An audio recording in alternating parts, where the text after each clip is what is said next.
That's cool. Whoop. Let me enlarge myself. I like the jams. Hey, Thanks. everybody. Thanks. We needed something that gave us a little like boost of energy going into it, and yeah, it seemed like that was the thing. That's good. Good Liam, job. you're very quiet.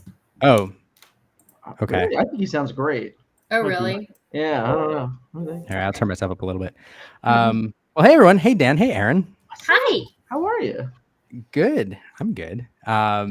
It's How's Monday night. Maryland?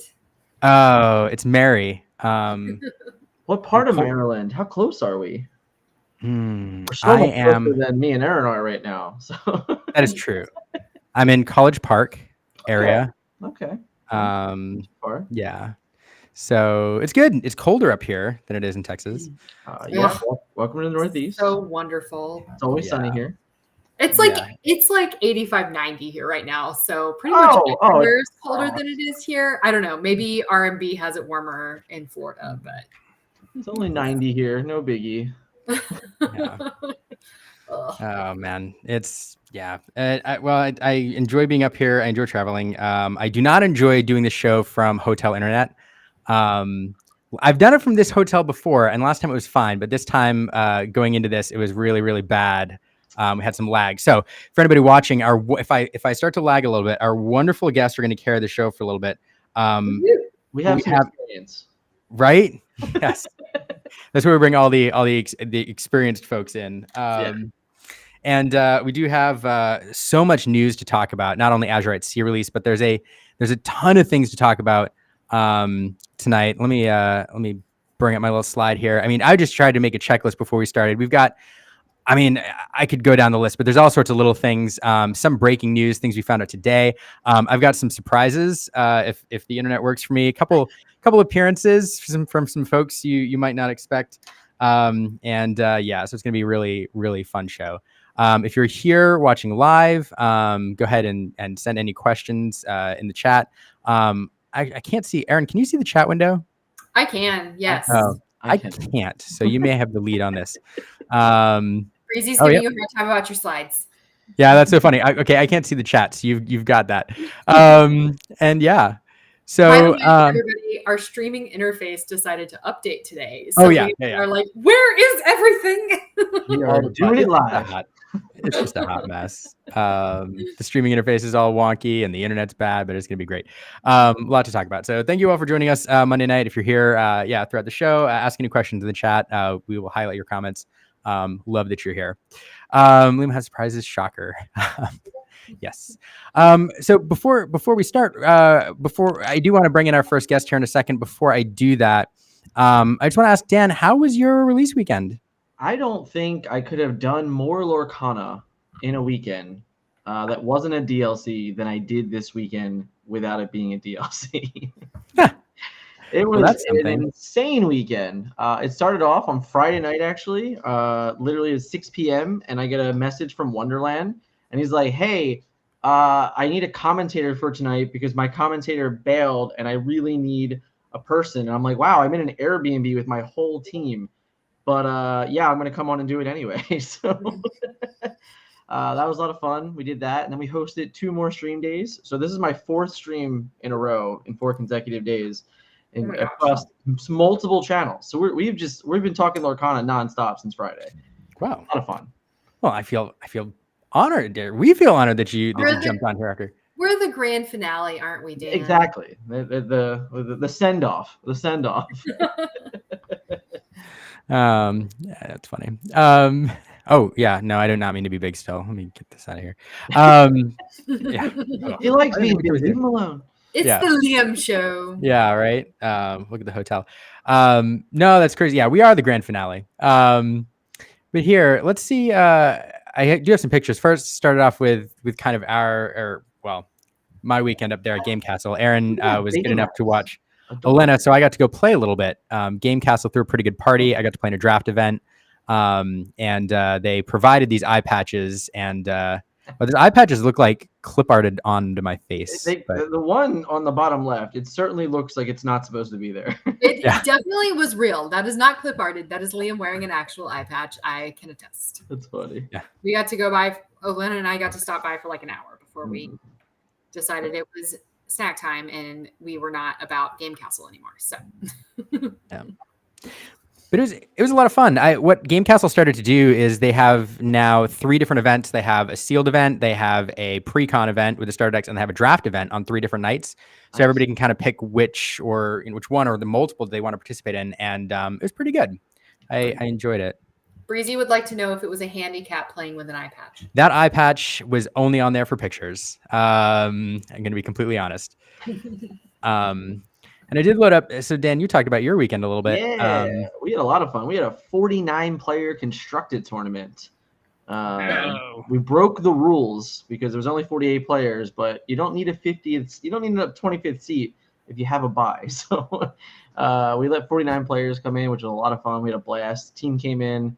I think it was 8 members of the team that drove in. A couple from Pittsburgh, a couple from Rhode Island. So it was a really fun weekend to kind of spend with the team and start, testing for Continentals and testing for CCS 8K coming up and things like that. So a lot of fun.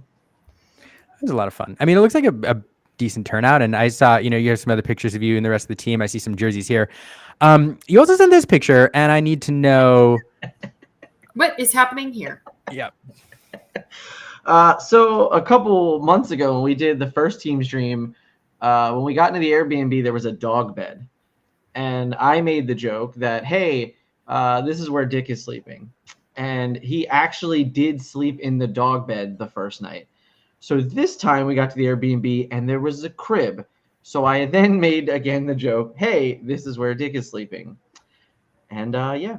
So I don't want to make, I'm going to just say that most cribs are only rated for up to 50 pounds. Yeah, that's 50 pounds. What are you saying? I'm going to just, it looks like 50 pounds. It looks like you abide by the manufacturer. Yeah, he did fine. I'm actually impressed he got out of the crib, honestly.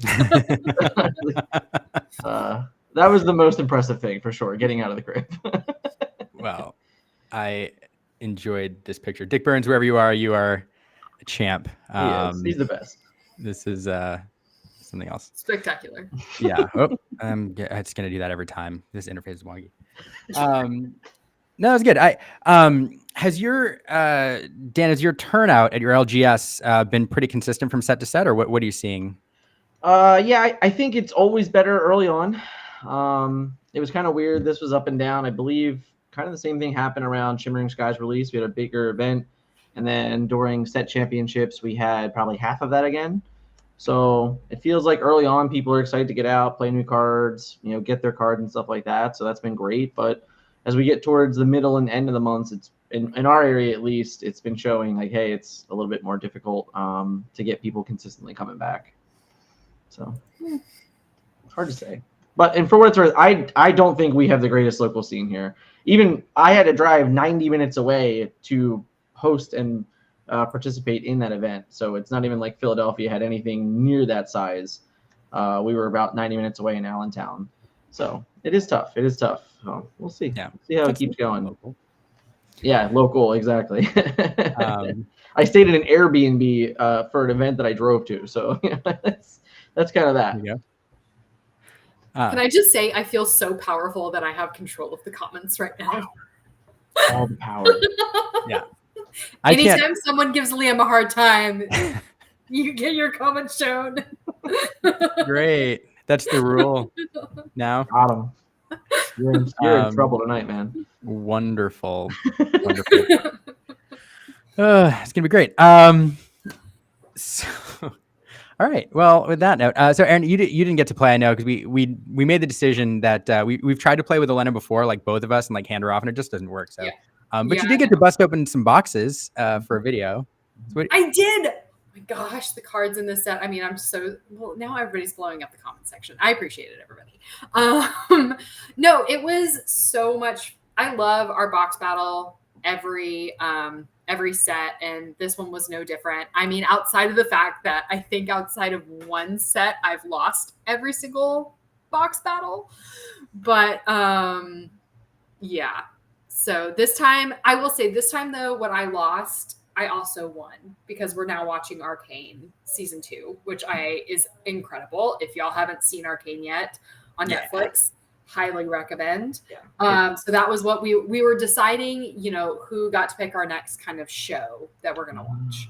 And so, spoiler alert, as per usual, I lost. We're watching Arcane, which is fine because we're going to watch Emily in Paris at some point. But yeah.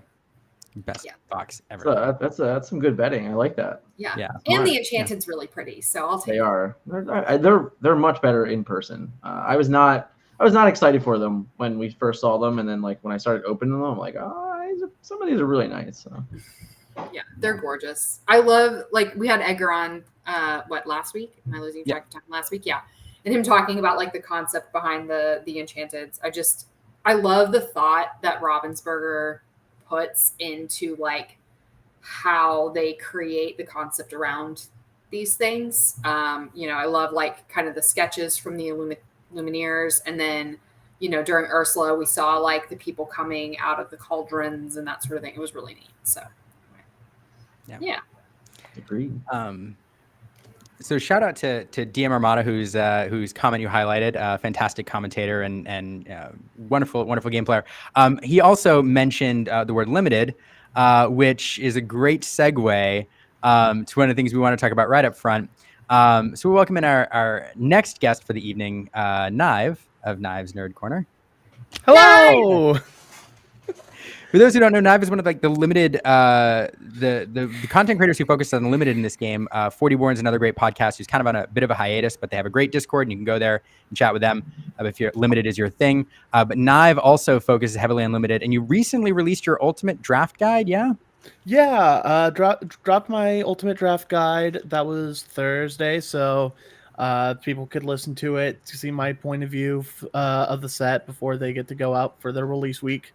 There's already a couple things in there. I'm already kind of like, but hey, we can't be perfect every time. So, how are y'all doing? It's been forever.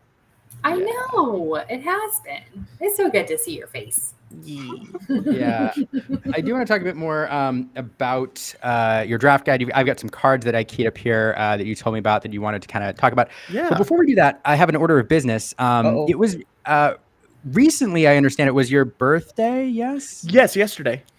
Yesterday. So happy birthday. If you start singing, I'm going to take my headphones off. I will not start singing. But I will say we set a precedent before. We actually had Enchanted Kim on the stream before on her birthday, and we opened a pack of Lorcana for her and gave her the content. So this time I took a moment to stop at Game Castle in College Park to grab a pack of Lorcana. I couldn't find any Azurite Sea. So you're getting Shimmering Skies. That's all good. I want me to open one of these boxes, and so we can open Azurite Sea. Is that what you want? You want. I mean, I've already got this pack. If you want to, I have a Shimmering Skies pack too. If you want to add to Knive's birthday presents for Knive. Birthday presents. These are Knive presents. Go ahead, so. you do first. Go ahead. All right, let me do this here. I'm not used to doing this way. We'll go through the comments here. I mean, these are all Shimmering Skies. We've seen a lot of these before. They're a lot less though. Let's see here. Nothing too excited limited wise yet. Okay. RMB's birthday's tomorrow. Happy birthday, Oh my RMB. gosh. This one's for Happy RMB. birthday to you. Okay, Chromacon's pretty decent. It's just a rare. Oh, Kristoff. He 3 can lower, get- 3-7. 3-7, but super expensive. Yeah. Oh, okay, come on. Aw. Oh well. Hey, still a good pack. Dan. I feel like I should leave this for RMB now. Man. All right, we'll just do it. All right, here we go. Nice. Here we go. It's all for you. Let's see I'm what gonna we be got here. faster than Liam though. But Nah. okay. I feel like Yeah. this is taking, but maybe you'll get. Right. I don't know. What are we hoping for, Knives? What are you hoping for? Well, I'm still at 0 Clarabells. Okay. We're hoping for a Clarabelle. That's a bell. Does that count? That's a bell. That's a bell. Hey, we saw the foil. Hey, we tried. You get this cool token though. This, I love those things. I got all my draft ones right here. There it is. There it is. Oh. Well, so let's talk about limited for a bit. So, Knife, what are you seeing in this set compared to other sets? How does it draft? How is it sealed? How is the various elements of bread compared to previous sets? What are you seeing? Yeah, so the set definitely feels different than other sets. This is definitely one of the better ones in my opinion. Mostly because you can go the synergy route. For a lot of sets, it is a big risk to go on the synergy route. But in Azurite Sea, there's plenty of pirates to go around. So if you open up a Windy Darling in your first pack, you can feel pretty confident knowing that she'll be a 2/2/2 most of the time. If you open up a Vanellope, there's playable enough locations to where Vanellope can be a build around. Even the inventors, if you get like 2 or 3 Ant Casses, you can do some crazy stuff. So that's one of the things that's really big for Azurite Sea. There's also sorry, that cat threw me off a little bit. We're good. But a lot of things that we can also see is with the new ink triggers with, say, Bellwether, Owl, Raya. What that's doing is it's naturally increasing the size of your inkwell. Mhm. Therefore, it's actually not a bad idea to play 7-drops. This is actually a relatively new thing for this set, because usually whenever we see a 7-drop, it has to be insanely good to consider playing. But with Azurite Sea, a lot of the 7-drops are pretty good already, but they're actually considered playable. And I might even consider playing 2 of them, 2 7-drops, if, say, one of them's inkable. Like the Floodborn Tinkerbell? I mean, she's a big evasive with 2 lore, so yeah, why not? I wouldn't expect the fairies deck to work because the only other fairy is the you just said big surfer thing. Thing that's good, right? I mean, that yeah, that kind but of it's a I don't care about the text box other than evasive. oh yeah, it's a big old evasive. Yeah, I did on the 7-drops. I did get Jim Hawkins to go off and pulled 2 pirates off of him. So nice. yeah, I can vouch. 7-drops. That almost sounds unfair. Seemed to work. It's great. You know, just and Nav, I want to allow you to talk about your cards here for a minute, because I did ask you cards that for some cards that people that would be decent and limited that we won't see much constructed play, and so you highlighted some here. But yeah, I just want to say one card. There's a couple cards that really perform. Say what? Oh yeah. On the top. Yeah, Longboat. This is just really random. One card that really underperformed for me this weekend was Fred. I got 2 of them, and I thought, and you know, aggressive card. You know, aggro is usually great. There are a lot of cards in this set that manipulate or do 1 damage, either by moving a damage counter, or I had a Fred get mosquito bit first turn.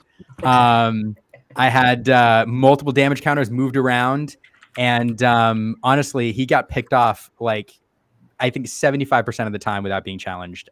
So I'm kind of surprised by that. Yeah, I kind of saw that early on, as there's a lot of ways to move 1 damage, and so I wasn't like Fred's still good. He's still playable. He's still solid because your opponent is using that kind of effect on a 1-drop, which like you're fine with. Even if you don't get the 2 lore, you're still getting that kind of tempo advantage most of the time, and so he's still solid. But yeah, I don't think he's nearly as good as a lot of people thought he was.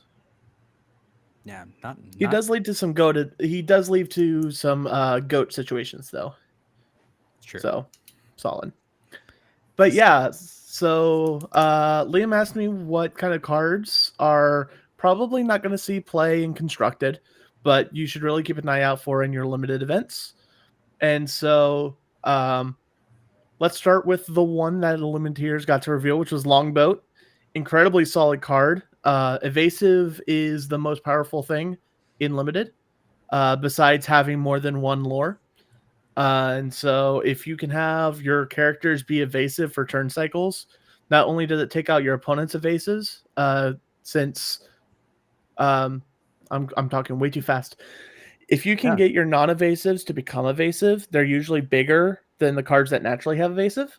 And so therefore you start having a board presence that you can take out their evasives, and you're just putting ink into this thing and giving you advantage that way. And like I stated before, our inkwells are going to be bigger than usual. And so there might be times where you have 4 characters on board and you have a longboat and you just go, okay, I'll give them all evasive for a cycle and quest out. And so for 0 cards, you just have an incredible position. Pixie Dust is kind of the same, just a lot less good. It's more expensive. It can only do it for 1 character. The Challenger 2 is nice, but it's not as good as Longboat in my opinion.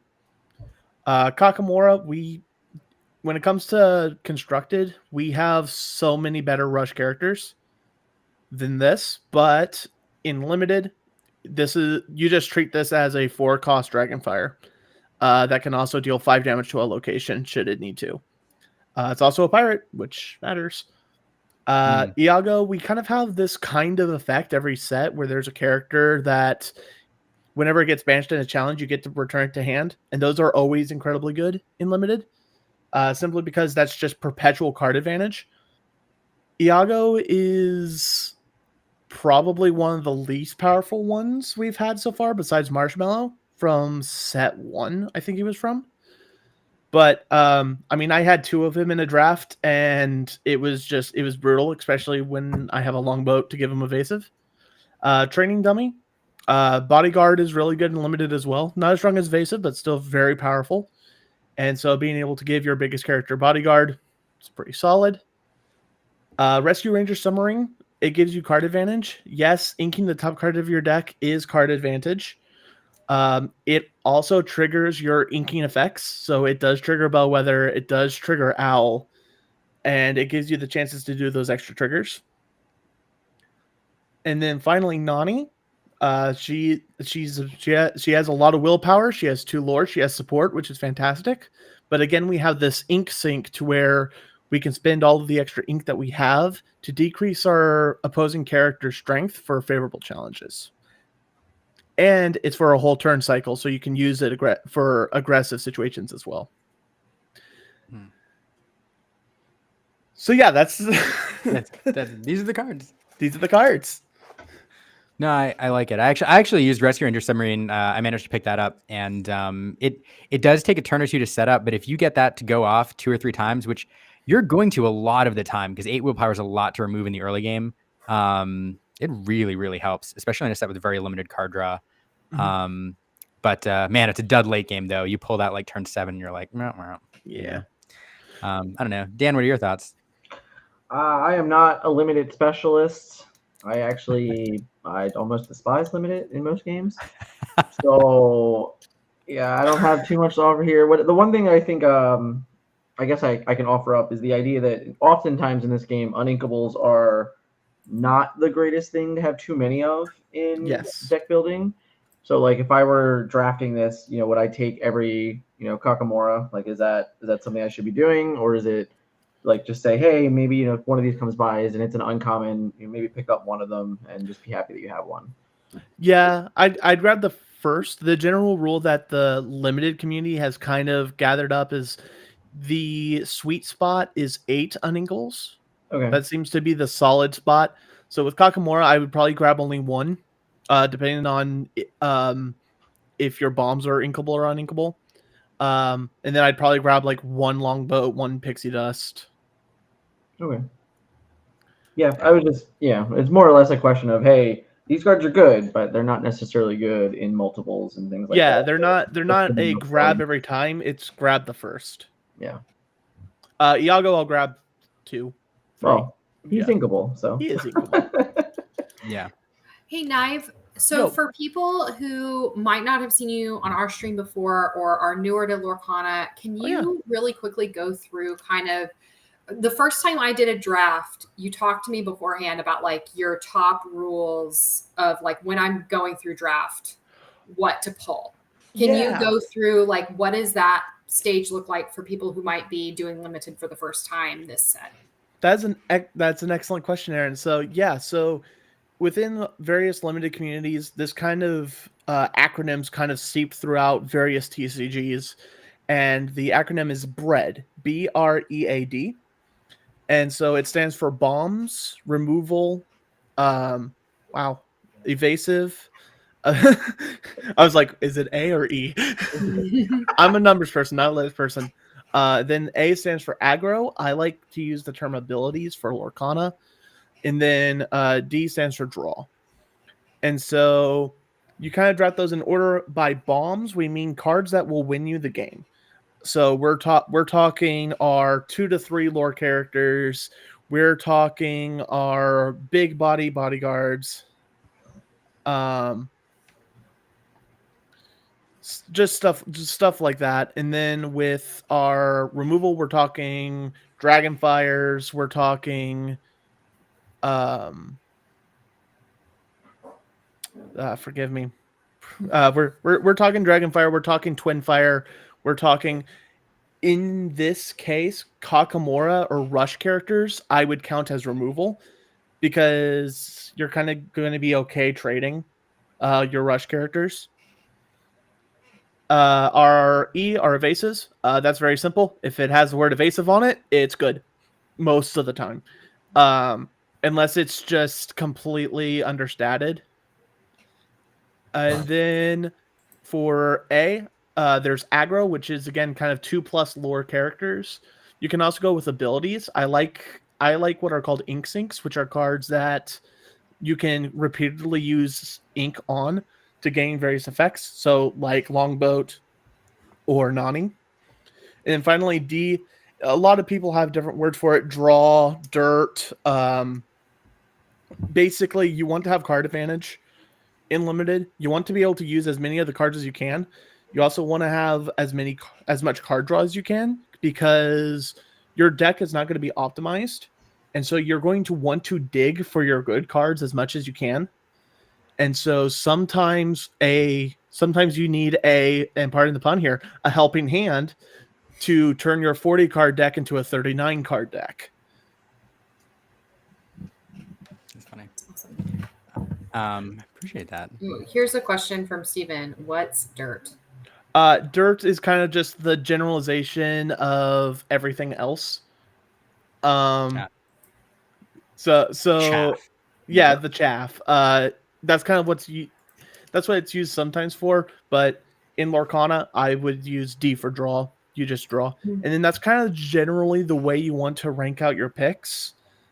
Is bombs, cards that will win you the game. Removal, cards that will keep your opponent from winning the game. Evasive, cards that are hard, that are difficult to take out. A, aggro, cards that will help you win the game faster. And then D, draw, cards that will help you find the 4 things above. Awesome. Thank you. Yeah. I have to say I've played limited in a few different sets. This is my favorite limited set yet, though, and the biggest reason is because now there's not a lot of card draw, which was frustrating, but there's a lot of tribal synergy, and I really enjoy drafting an inventor or drafting a pirate and then being on the lookout for those cards that synergize well with that for the rest of the set. We haven't seen that level of tribal synergy, I think, yet. And so, other than maybe madrigals, but that was the knights were pretty good. The closest one would be 7 dwarves from set 2. Yeah, that's true. The 7 dwarves, yeah. The knights. I think the last couple sets you've seen that pull through, especially in a world where they're like the tribal decks have not been good and competitive. Mm-hmm. I think like them coming through in limited is like it's important because it does give a point for them, which is a big deal. Yeah. And allows you to experience that flavor. That's a good point. Right. And I can't tell you the number of people who drafted. I saw one guy across from me draft a full inventor deck with like items everywhere, and that was fun. And then like 4 people at my table were all drafting pirates. Yep. And there were enough that like I had 12 in my deck, and I wasn't the only one targeting them. Yep. So it was it was good. Yeah. So interesting thing you said about card advantage, Lim. Interestingly, Azurite Sea has the most card advantage we've seen so far in a limited format. And you would know that if you watched my draft guide. I haven't had a chance yet. No, you're good. I'm messing with you. Good plug though. We will definitely Pirates are definitely better than Inventors. I agree.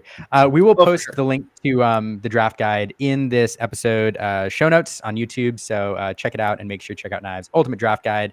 Even if you're not playing draft, even if you're playing sealed or some form of limited, even if it's not draft, because it's helpful. Yes, the rules for draft generally apply for sealed as well.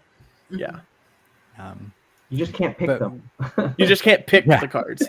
Yeah. But with that, Knive, thanks so much for joining us. I know you do have something to get to. Yes, my appreciate wife. you joining us today. Pick her up from work. Clarifications. The day after your birthday, so very merry on birthday, but recent birthday to you. Yes. And say hi to Mrs. Knive for us. Absolutely, I will. Yeah. Any closing thoughts on your way out the door?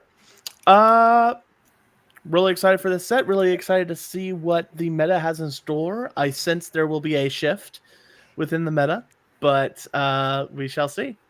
And with that, thank you all for having me, and I hope you guys have a wonderful evening. Thank you so much. How do I get out of here? Oh, I press leave. Yeah. And then I press OK. Whoop. Or I just Good timing. Good timing. I know. It's always really awkward because you control the leave button and like the number of times like somebody's like mid sentence when you're, I don't know, it's awkward. We do have other guests to bring in and a lot more to talk about, but I have to do something first because I had something weird happen today. Shortly after we announced the episode, we received an email, like an encrypted email, for the show tonight. And it was addressed to you, Dan. And myself and Aaron and the team have been working hard to like decrypt it and finally cracked it just a few minutes ago. And I have to see what's in here. So let me cue this up. I can only guess. Because I'm not quite sure what this is. So you may have to explain it. Oh no. Say your piece. Yeah, here's the thing. Next time you have me on here, I want to be interviewed by a respectable DLC commentator like Liam. Not some EU trash. You are the Lorcana villain's biggest fan, which he needs more of those. I hope that this is like really good for him. I drank the tea. Okay, I'm glad I did. Oh man.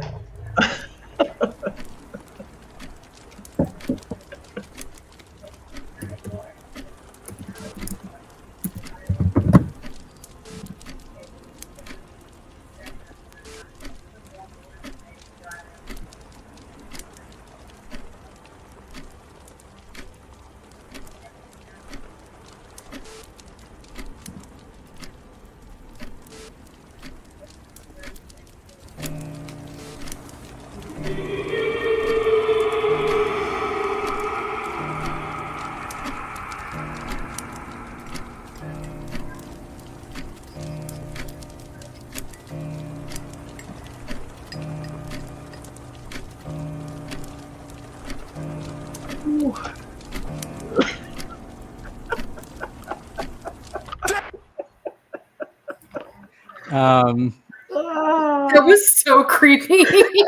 Man, what did you do? Oh man. What? Well, that was scary.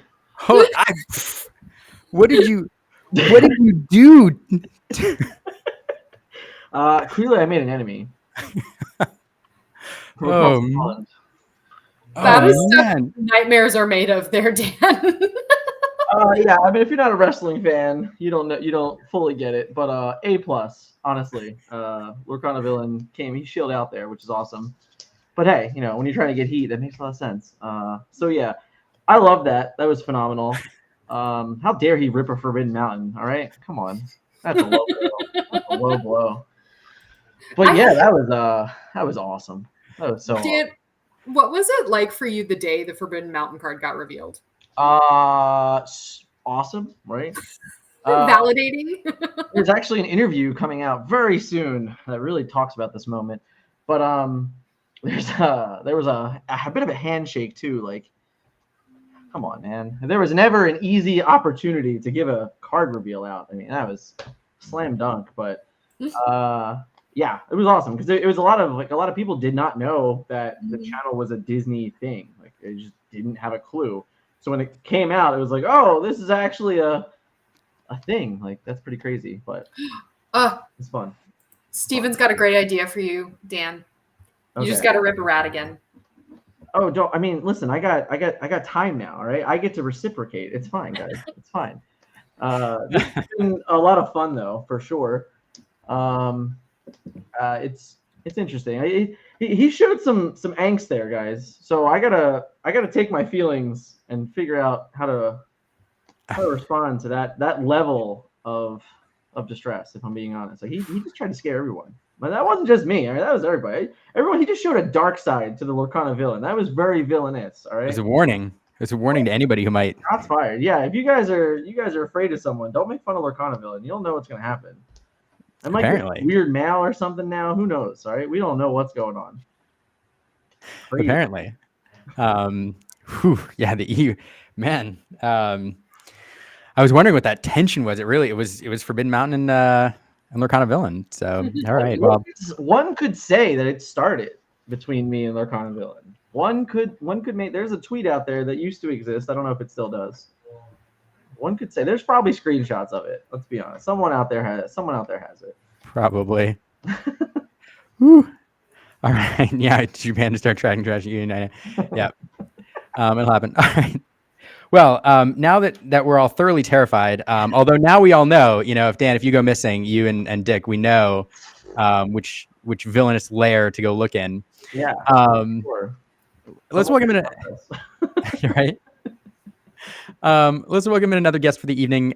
You know him, you love him. He's been here a whole bunch, and every time it's just a joy. We'll welcome in R&B. Hey. What's up, guys? Hey, how are you? So I just want to start off by saying I dedicate this segment to Lorcana Villain, my favorite content creator. He's just the nicest guy that exists like in the world. Liam, get him out of here. He's just like such a good dude, and like hope that like I never receive any cryptic emails. Because like I was sitting backstage, and your boy's a little spooked. Like not. I'm sorry, Dan. You know who loved that segment? Boy Breezy. He loved that segment for sure. Guaranteed. If he's still here, he loved it. That was man. I almost had to be like, oh, I gotta run to the bathroom real fast, because right. They'll go down and twitch and like the frame back to. Nah, I'm good. You win. You win Halloween, sir. Yeah. I was like, hey man, how long did you spend putting this together? Like, yeah, it was not long. He's got the talent. I mean, he has the talent. Like, there's no doubt about that. Oh yeah. All right. R&B, thanks for joining us. We have a ton of other stuff I want to get to. I had this idea to do this show in like 2 segments, talk about limited and then talk about constructed. But there's so many other things to talk about. Let's go some rapid fire through some topics just for fun. Boom. Here's the checklist. All right. We talked about release weekend. We talked about Azurite Sea. Target deals. Just today, there was leaked perhaps from a distributor, an image. I'll show it right here real quick, which seemed to show a new product that will be released for Black Friday. What do y'all think? Great. What? Yeah, more products, more ways to get first chapter. That sounds amazing to me, right? $40 seems like a pretty fair deal for this as well. Blister bundle. Yeah. This is the first time seeing this. Yeah, it's late breaking. Yeah, the image does look miserable. Is it real? Yeah, there was a real question asked actually, is this real? And we think that it is. What all's in it? Because I see first chapter blisters. Yeah, it looks like 2 of each starter and then 4 blister packs. I think that's what it is. Yeah. Yeah, it seems like maybe some promo down there, or no? I don't think so. It looks to me like yeah, four packs, and then it looks like 2 packs that come with the starters, so like 6 packs total plus 2 starters. Yeah. So you grab Are it and you they- play with friends. That's Are not they bad random? value. Because wasn't there 3 starters? Am I wrong there? There are 3. Yeah. So there's is it some- random or is it just these 2 always? You think? I think it's Oh. probably just these 2. Yeah. It's just these. I feel like the other one, from a new player starter deck perspective, was not a great deck to learn. Or is the green red, right? Yeah, Oh, it was yeah. the green red, and I it was was kind of like for remember new it so players long super ago. tough. I was just trying to Yeah. remember what it was. I was like, I know there was Yeah. 3. But I do suspect, based on the value of this, I do think anybody, in the Lorcana community who's still looking for some first chapter are going to be beating down the doors to grab this. I don't anticipate them sticking on store shelves for terribly long. That's just my guess. So here's your warning. What is the Lorcana Bell wants to know what is the 24 quantity if there's only 4 packs and 2 starter decks? My guess is that's how many come in a case, right? Yeah, that's probably for this is for the pallet. distributors. Yeah. Yeah. Yeah, So it's I gotta think be the for display pallet. has 24. Yeah. Got it. Anyway, interesting news there. Next, not on the list, Aaron, you have the next order of business. Yes, I do. Am I in trouble again? It's Nope. R&Bay's birthday pack because it's her birthday. Aaron, tomorrow. go. So It's her birthday tomorrow. I went and grabbed I went and grabbed a pack from our stash. So Yeah, this was not. this was not a Nice. planned birthday celebration, but R&Bay, here's your birthday pack. She always pulls the good stuff. She pulled all of our heaters for Azurite Sea. Mickey Sticky. Mouse, Mother Gothel, Turbo, Monstro. A legendary on that. Okay, Elsa's Ice Palace. Oh, Oh, is that a Clarabelle? Is that a Clarabelle? let's go. That's a Clarabelle! I swear, every pack this woman is associated with has a legendary in it. I'm not even close to joking. It's so frustrating. She always has legendaries. Okay, she got a foil Daisy comment. Knives is Oh my Knives is goodness. shaking his fist in his car right now. Right? Congratulations, R&Bay, on your Clarabelle. Man, Oh man. even when she's not opening the pack, she still opens better than I do. Wow. Okay, Um, Liam, this is on my desk when you get home because I know you have the R&B's address. all right. The R&B's address. Yeah, Yeah. I like my collectively, I don't know what you like guys call Is that yourselves. like my surname collectively. now? The RM's address. The Actually, arm, bees. it's kind of funny The because bees. our first 2 initials are the exact same. Oh. All right. Oh well, that was fun. At least we got some good stuff on the pack. All right, a couple more rapid fire news. Japan release. One of the reasons I want to talk about this, Japan products are now, we're seeing a pop up for sale. Dan, I know you've been kind of policing the Facebook groups, like showing because different websites are popping up. One thing I wanted to note here, it's possible to find these packs shipped from Japan. Just be careful about the websites you order from. There's all sorts of really good fake websites which pop up, and it's really, really hard to check the reputation of some of these overseas sites. So make sure you do check. One thing I will note though is they're available on Amazon Japan. And if you have a drop ship service or you have a courier service you can find over in Japan, you have to have a Japanese address to order the first chapter booster boxes. But if you can find a courier service, you can order 4 of those boxes, have them shipped, and then forward it on to you. So, but these boxes are different in Japan. Do you all remember like the size of the packs? It's half. It's half. It's half. It's everything is half. 6 card packs. Yeah. So 1 rare, 1 foil still. It's weird. Yeah, I interesting. think there's only it's not 24 packs in a booster box. Oh. I don't know if it's 12 or if it's 18. I think It was an is- obscure number. I think it is 18. Yeah, Yeah. it was an obscure number. It was not normal. Yeah. No. That's weird. But it's interesting. Obviously, it just shows the different rules of things and cultures and all that crap that has to come in with putting cards in different global places. So Yeah.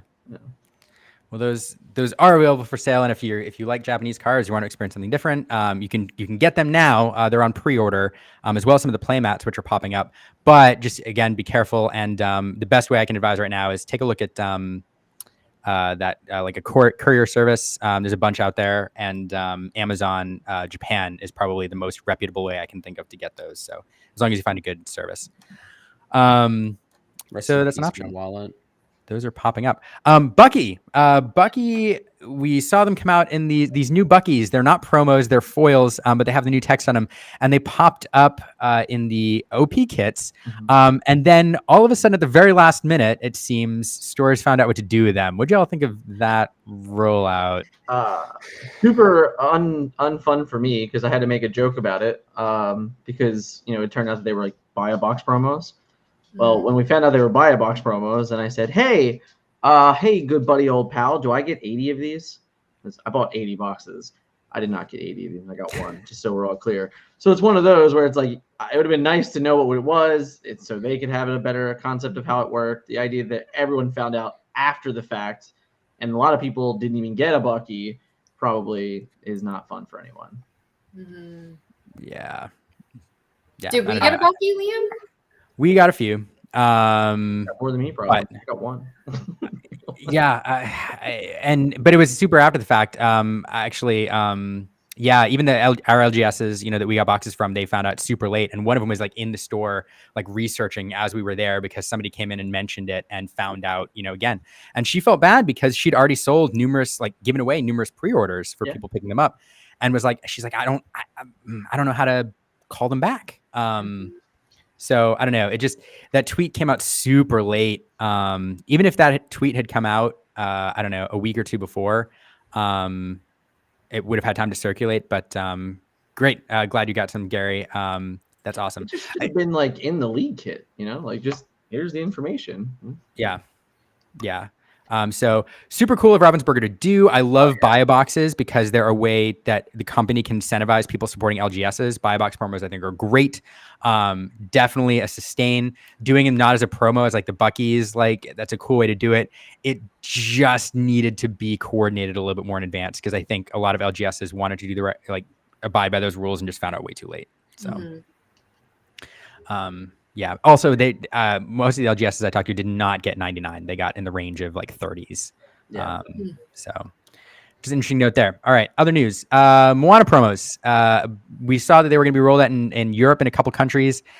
Since then, just today even, they updated their list, and they're now in many more countries, including Australia and New Zealand. And I think Japan was just announced. So they seem to be rolling out worldwide, except in North America so far. Which is upsetting because this company is owned by AMC Theaters. It's like they're like sister companies or something. They could. It's upsetting. Upsetting. Well, and the one in New Zealand and Australia is Hoyts, which is an Australia cinema company. But they for a long time, Hoyts had cinemas over here. I don't remember. I don't know if they still do or if they got bought out. But anyway, so that's interesting. Nationals. We have still not much news on our nationals, unless I'm mistaken. Anything come out today? No. But I need to gripe here for a second. Okay. Do it. Here. Do it. I don't understand this in any way, shape, or form. It help me make it make sense. The LCQs are best of 3. Awesome. Fantastic. Love it. That's great. Why is the main event going back to best of 2? We're talking about like I want you to take into consideration. Okay. I want you to take into consideration what the player base is. So we all go to these big 2,000 player events and we play best of 2 for 9 rounds to cut to day 2. And the culmination of day 2 is the top 8 to top 16 players getting an invite to Continentals. So if you think about day 1 at Continentals, it is almost like a day 3 of the DLC. It's like an extension of that day 2. And day 2 is best of 3. I mean, you want to try to minimize as much variance as humanly possible. And they even made the decision to make the finals a best of 5 because, again, they want to minimize variation, right? Yeah. So help me understand why day one for the main event is best of 2 when it's been proven countless times that the competitive community is not behind this format. Help me. The LCQs are best of 3. So okay, I don't get it. I will offer that in the I mean, the LCQs are best of 3 because it's basically single elimination. And even if you look at the Europe stuff that was announced, as you lose in the LCQ, you get bumped out to side events. So if you lose in round 1, you get fed into side event number 1. If you lose in round 2, you get fed into side event number 2. And so for the LCQs, I can understand why best of 3. It's because basically single elimination. You can't do best of 2 that way. As to like your point though about a continuation of day 2. It's an interesting point. Like you're talking about the highest level of competitive play. You want to minimize the amount of variance. You want like the overall feeling from a lot of the competitive community is that the best of 2 format is great for social play. Like I think it's actually a fantastic league play. I absolutely love it because number one, like you're typically going to leagues on like a Friday night after work. Like you don't want to show up to league and have 5 rounds of best of 3. Like it could take a long time. Like best of 2 makes perfect sense for league and social play. Makes a ton of sense. But when you're talking about the highest echelon of competitive play, you want to minimize the amount of variables in games and you want to have determined winners. You don't want 2 people butting heads against each other and walking away feeling like a decision wasn't made in the match. Can we add that set champs is also best of 3? So you know? set champs is one of those things. I mean, I'm all for it. Like I love the game. I'm saying I like, love this idea that your nationals is back to best of 2, but for some reason set champs are best of 3. Like it's not even like they're following through. They're just every different market that they're trying to hit on different levels are all like just scattered. It's not even it doesn't make sense. It's not it's like it'd be one thing if they were saying, hey, every single time you play a Disney Lorcana tournament, it's best of 2 or 2-game format. It'd be one thing if they did that. They're not even doing that. It's all over the place. So we ran the numbers. I want you to hear this because this is the part that grinds. I'm going to play devil's advocate here in a moment, but okay. Yeah. No, this number is amazing. This is absolutely insane. We ran the numbers. It's 7 rounds for day 1. It means that if I 2-0 rounds 1, 2, and 3, I no longer have to play any more rounds for the rest of the event. I can intentionally draw with my opponent in rounds 4 through 7 and guarantee a top 16 lock for day 2. That should not happen. Like I understand that the whole concept behind best of 2 is to try and eliminate people playing the tournament bracket instead of playing the game, but it's done the exact opposite. I've played in competitive events for so many different TCGs, and the only time I ever get to do an intentional draw is either A, me and a buddy get paired up early on in the rounds, and like we think that we're going to have good matchup spreads throughout the day. So like instead of one of us losing, we take an intentional draw so that we can continue to play for the day instead of knocking one another out. Or in the last 1 to possibly 2 rounds of the event, I mean, the best of 2 has enabled the capability for less games to be decided by actively playing the game. You get into the later rounds and you're going to see a lot of best of 1s, which that was not intended. We want people to play the game, right? Not play the tournament, not play the structure. And it's like, it's being exacerbated. Even the concept you said, why isn't there going to be best of 1s in round 1? Right? I mean, in all honesty, if we're being real honest about the concept of what this is enabling, and you're telling me if we just agree to best of 1s in round 1, then we get to play 3 games. We don't have to play 6 games. We can play 3 games in the first 3 rounds, and all of a sudden we're in top 16. The idea that you can split for more than half of the tournament. That's wild. That's so wild. It's the opposite of any level of competition that you actually want. And I went in with a super open mind too. I was like, everyone was like, before ever even playing in a DLC was like, this best of 2, bah, bah, bah. I'm a grouchy old man. Look at me. Like, and I went in with like an open mind. I was like, you know what? Like, let me give it a shot. Let me give it a try. And I played in Atlanta, and like, obviously like I got very lucky and I ended up making it into top 8 of Atlanta.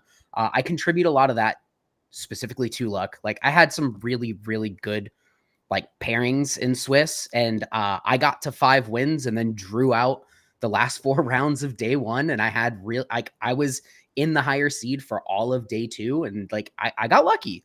And then I played through Dallas. I ended up day 2ing Dallas. Dallas got even harder. I think I dropped like a round in like round 2 or round 3, and then I got to a point where I could just draw the last 3 rounds, made it into day 2 again. We're not gonna talk about Vegas. Vegas did not go so good for me. I did not play. You the deck did that I great. Like I ended up splitting games all day, but like it took me until going to my 3rd DLC to really develop an opinion. And I think that it was a great idea. It was a great concept. It was very cutting edge. It was very out of the box from what traditional TCGs typically tend to do. And like I applaud the Ravensburger team for stepping outside of the social norms of what TCGs do for competitive play and trying something different. But at the end of the day, like we have to recognize when it's not working the way that we intended. Yeah, and make a change. I actually think for normal DLCs, as much as we can complain about it, I actually think that it's hitting the audience they want to hit. Like to me, DLCs are not the premier level of competitive play that I think some really are considering them to be. They are actually designed to be a gigantic event that enables anyone to come in and play the game. All of us have been in the room. We've all seen the question asked, how many players are first game here? And honestly, 10, 15, 20% of the room says yes. Oh, yeah. It is hitting that target audience. It's doing that, and that is wonderful for a DLC. Continentals should not be that way. Continentals should be a celebratory of competitive play. And now we just said it. Like you can literally split for more than half the tournament, and you're in top 16. That's insane. It's actually insane. Do you have a few thoughts? I do have to say though, Aaron, you do need to go though. I know. I do. Yeah. Sorry, sadly. y'all. Right. It was great hanging out with all of y'all, though. Got to get back to the little one. I don't know how to kick myself. Okay, I'm kicking myself out to the green room. Bye, everybody. Right. Yeah. I do have thoughts on this. Hold on 1 second. So a couple thoughts. One is I do agree. First of all, I acknowledge what Dan said, and I agree that challenges are meant to kind of be a bridge between. Yes, it's you are competing for big prizes, and I do get that. But there's this weird hybrid event where you're bringing in super competitive players playing for very exclusive prizes. But at the same time, I mean, I'll always go back to Dallas when when we streamed that Madrigal Puppies deck, and I interviewed. I'm blanking on her name. I apologize if you're watching. I interviewed her after, and I'm like, hey, what's up with this deck? Why'd you bring it in? She's like, I needed something. I wanted to get 10 points. That's it. I wanted to come in to my first big event, and I wanted to win 10 points. And I got 15 points, and that's all I wanted. And you have a ton of those people there. So I do understand, what you were saying, RMB, is true. Like it is more accessible for the social player. And the other thing I'll say is, what Ravensburger claimed about 2-game format, which I think is true based on simulations that I ran in ChatGPT before it shut me down for using too much data. I did a number of simulations, and it turns out that when you factor in player skill, best of 2 did as good a job, if not better, at identifying the best players on any given day as best of 3 did. It was really, really good at that. But I can't make the simulation account, at least in, that I can run in ChatGPT. I can't make the simulation account for those intentional draws. And I do think you're right. You do see in 2-game format that happen where you can luck into, 3 or 4 good rounds and draw the rest of the way out. And that's an interesting side effect, and I'm not sure how to get around that. It's one thing when, like RMB said earlier, if it's an 8-round tournament, best of 3, if you can, start 6-0 and draw the last 2 rounds, that's awesome. But if you can start 5-0 and draw the last 4 rounds, I mean, that's crazy. It's like half the tournament. Like it's it's insane. That's the real problem, is that the way if you go to a 9-round MTG event right now, you got to win 7-0 before you can even think about drawing. And you can double draw. You can double draw the last 2 rounds because you're not going to get beat on points. But like half the event. Yeah, half is just. I mean, more than half for Continentals. That's the crazy part. That's just wild.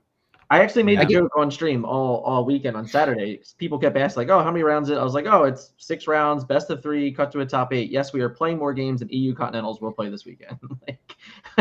We're talking about a 50-person random 1.5K playing more games than the Continentals of Europe. That's And crazy. And the biggest thing, I don't want to make it seem like I'm complaining or like I'm trying to be in any way, shape, or form mean to anyone that makes decisions at Ravensburger. It has nothing to do with that. I love this game and I want to see this game succeed. I want everyone to enjoy playing this game and to keep playing it because I want to keep going. I'm selfish. Like, I want to keep going to these events and I want to keep going and playing against the best players in the game. And I don't want to see people stop going to events because they don't want to play the format. Like, I don't want to see that happen. I think at the end of the day, I mean, listen, we're here on a Monday night, 3 people from all over the nation. We're all on the same East Coast here, but we clearly love Lorcana. Like, we're saying these things because we love Lorcana. It's that simple. We get worked up because we love Lorcana. Like, if we didn't love it, we would say nothing, and that would be worse, in my humble opinion. Yeah, that's fair. I mean, these are good constructive discussions, and I think we're approaching it from a very healthy position and respecting. There are benefits to best of 2. There are benefits to best of 3, and we're kind of just tossing back and forth, the cost and the benefits. Couple things. One, for anybody watching, I did lose access to the chat feed. So if you're chatting, I love you. I can't see it right now, so I can't highlight your comments anymore since Aaron left. So I apologize. 2, I'm feeling a little unsteady here. We've got kind of this weird pyramid here that's kind of teetering on one side. I feel like we need to round it out. So I'm going to bring in one more person to maybe contribute to this conversation. So hold us up, Brandon. Hey, what's up, everybody? Hey, good to see you. Yeah, thanks for having me on. I don't know who that is. There's no bucket hat. There's never a bucket hat, Dan. There's never a bucket hat when the headphones are on. I'm sorry.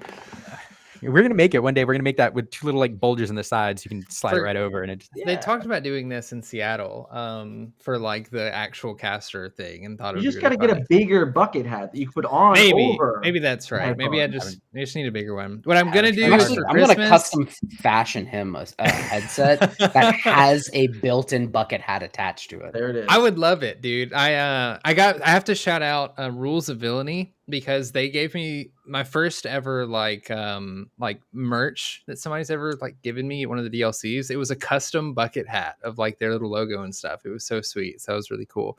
But yeah, for Christmas, I'm gonna go get some just like earbuds that I can use on this computer and wear the earbuds so that I can put the hat on so I stop getting crap from people for it. No, I love it. Yeah, man. Well, I don't know.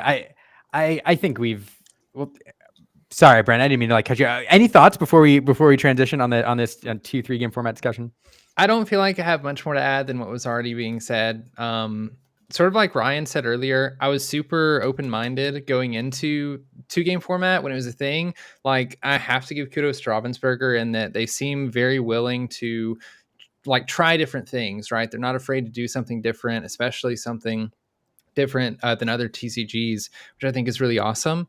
I would love to see them just like go back to something that works though, because there are benefits to 2-game format, but unfortunately, I don't think it really does. I don't think it accomplishes everything they intended it to, or even if it does, I think there's other side effects that maybe weren't realized as it was being done. And as everybody was saying before, it's a little bit disheartening to know that after round 4 or 5 of a DLC, you kind of already know like who's made it through. And I haven't competed in a DLC, so I don't know that from a player's perspective. But like from a casting perspective, it can be a little interesting too, because day 1, it's a little less important to show off the like typical meta decks we expect to see. I think day 1 gives an opportunity for us to show more like fun, interesting decks like the Puppies deck, or there was like the Ruby Steel Mines deck that was in Vegas. It was really fun. Like there's cool things we can show off like that. But almost every single DLC, we get to like round 8, round 9, and we're just like, who's even still playing? Like we're at table, I don't know what number right now, trying to find people that aren't just like IDing out. And it's usually people that are fighting for like those last couple points for prize tickets, which is a little, I don't know, it's a little weird, a little disheartening. I would love to not see that as much. And just like these guys have said, at the highest level of competition, going into continentals, I'd love to see more matches and less variance and all of that good stuff. So that's pretty much it. Yeah. I don't know. I think we hit all the high points, but I agree with everyone. I agree with everyone. All very good, measured, respectful opinions here. But I got RMB, some cards here. I'm glad you're off the soapbox. You got cards. Yeah. I got some cards here. I know All you right. were asking me. I mean, I don't know Yeah. what segment you really want to go to, but I've Well, got a slew of cards here that have surprised me at how well they are performing in the set 6 meta. so this is great. So I want to ask you all this. This why you're all here. Dan, you just commentated a tournament. Getting to see some of these cards. So let's transition. Let's talk about just for a little bit the meta here. Which of the big 5 meta decks got richer? Which are not doing so well? What is breaking into the format? Are there new meta decks ready to crack into the top 5? Things we haven't seen before. And this is a big loaded question. There's so many parts to it. And RMB, as you suggested, which cards are performing well right now? I'll let Armenian start. Go ahead, buddy. You were so excited. Yeah. I am so I literally have a stack of cards down here that I just like because Liam was like, "Hey, what cards do you want to showcase?" And I was like, "I don't know. There's so many of them. They're all so good." Yep. So Gave like, me I nothing. didn't send him anything. So I literally just grabbed a bunch of cards out of like some of the decks that I've just been playing and testing. So this wouldn't be me if I didn't show off best card in the set. Best card in the set, best flavor text in the game. No, but actually though, Cheesy answer, isn't it? I want to start off with Lilo Escape Artist. So this card has actually quite surprised me. This is a really great aggressive questing threat. It's a 2-cost, 1/2, quest for 2. But the recurability of this card, as you start to get to some of the later stages of the game against the more control decks, the ability to just be able to play multiple of these a turn and like continue to pressure your opponent. Yes, they come into play exerted, but at some point, like they may not have characters that they can continue to just challenge. And if they are continuing to challenge, it means that they're not questing with their characters and trying to win the game. So like you can get to positions where, you can put it into play exerted, play 2 more threats, force them to have answers for everything. She's really, really sticky. Like I've played against this card enough that like I started questioning whether or not to start running the Amethyst card that shuffles 3 of your opponent's cards back into their deck just to like out this card and like not have to little broom. just to like not deal with this card anymore. So that's definitely one of my standout cards that's overperforming. This one, I'm so excited about this card. So Sugar Rush Speedway. You laugh, Brandon. You laugh. I'm not laughing. I'm excited because I hope you make this work. you laugh, but this card is nuts. So the like Taffeta, Mutton Fudge, Fix It Felix, Jim Hawkins Finish Line combo deck has legs. I will tell you right now that the deck is the deck is like number one, it's running like 18 locations, which a lot of decks aren't equipped to deal with 18 locations. They're just not equipped to deal with the incremental lore gain while you're continuing to play characters to the board. And a lot of the new characters in this set cycle that have the ink triggered effects are just broken. And Minnie Mouse is absurd. The fact that you can just, every time you ink, just pick this back up, do it again, pick this back up, do it again. The synergies with Jim Hawkins and the Ruby Sugar Rush Speedway, like you could move it to the Sugar Rush Speedway. You play this one, move Jim Hawkins there, banish it, gain 3 lore, draw 3 cards. This card's nuts. This card way superseded how good I expected it to be. I think we all know that this is the best card in the set. I'm not going to spend too much time on this card. I was drafting common every time that popped up in a pack that I opened. I drafted common first. Like, yeah, it's just best card in the set. Like it. Yeah, that's all that needs to be said. This is one. I will tell you guys right now. I just bought my playset of foils on TCG Player yesterday because I came to the realization yesterday that this card is just absolutely bonkers busted and will be meta defining. He's got his phone.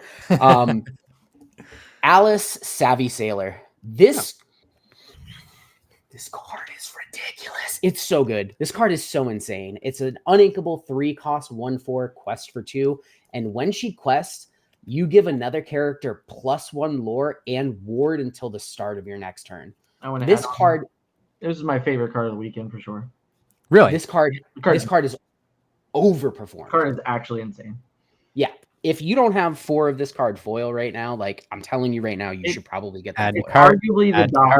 Yeah, it's arguably the dock where if you don't get the foils now, they might be $20. They're gonna go up. They're like $6-7 right now. I instantly snapped off a playset because I was like, "Yep, this is the card." They're closer to 10 now. Mm-hmm. Oh, I've told some people in the last 24 hours, and I know some carts have been filled. Well, I'm buying 4 right now. This is another one. I love this art anyway. Like this is it's insane. It's so good. Polizo Dustin. I'm doing this from memory. Polinzo? I'm blanking on the name. The artist. Panzino. Dustin Panzino. Thank you. Yeah. Yeah, right. The card art's insane, but the card is just it's ridiculous. Yeah. Calhoun. So let me get this straight. you took the challenge ability from a 5-costed Robin Hood and put it on a 2-drop, and then you gave it resist 1. Yeah. This card has been overperforming so well. Like it's busted. The idea that card was not revealed by someone is so sad. I would have loved to have revealed this card. We had to find that in the app, guys.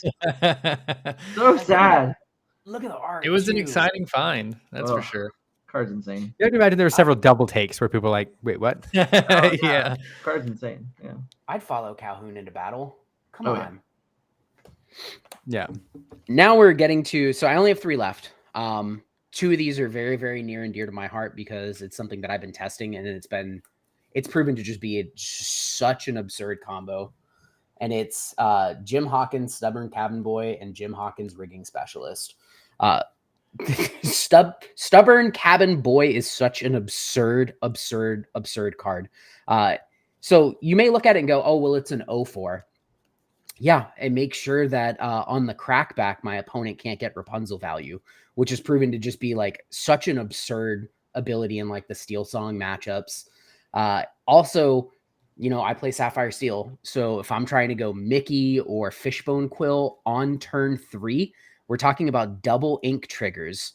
So this becomes a 4-4, and it can challenge things like the Sisu Emboldened Warrior, the Daisy Donald State, things that Sapphire Steel normally has a very hard time dealing with. Like, I am so in love with this card as a defensive tool in a control or a combo style deck, just buying you time so that you're not losing the game too quickly. And oh my goodness, the Rigging Specialist. I understand a lot of people look at this card and they're like, why is he uninkable? I don't understand why he is uninkable. I can tell you why he's uninkable, because this card is committing war crimes. If this card was inkable, it's better than most of the legendaries in the set if this card is inkable. So it shifts for 3, which is on curve. You play this on 2. You ink for turn. You trigger this little bad boy right here. You give Jim Challenger 2 until the end of your turn. Yep. You shift the Rigging Specialist. You get to shoot something for 1. And he's a 5/5. And you turn it sideways and challenge. Trigger your challenger. You're now swinging with a 7/5. So that's a total of 8 damage. So imagine like your opponent, say you're in a later stage of the game and your opponent has a castle in play. I don't have to play Hideaways. I don't have to play Rise of the Titans. I don't have to play Cusco's. Like, this is my location hate right here.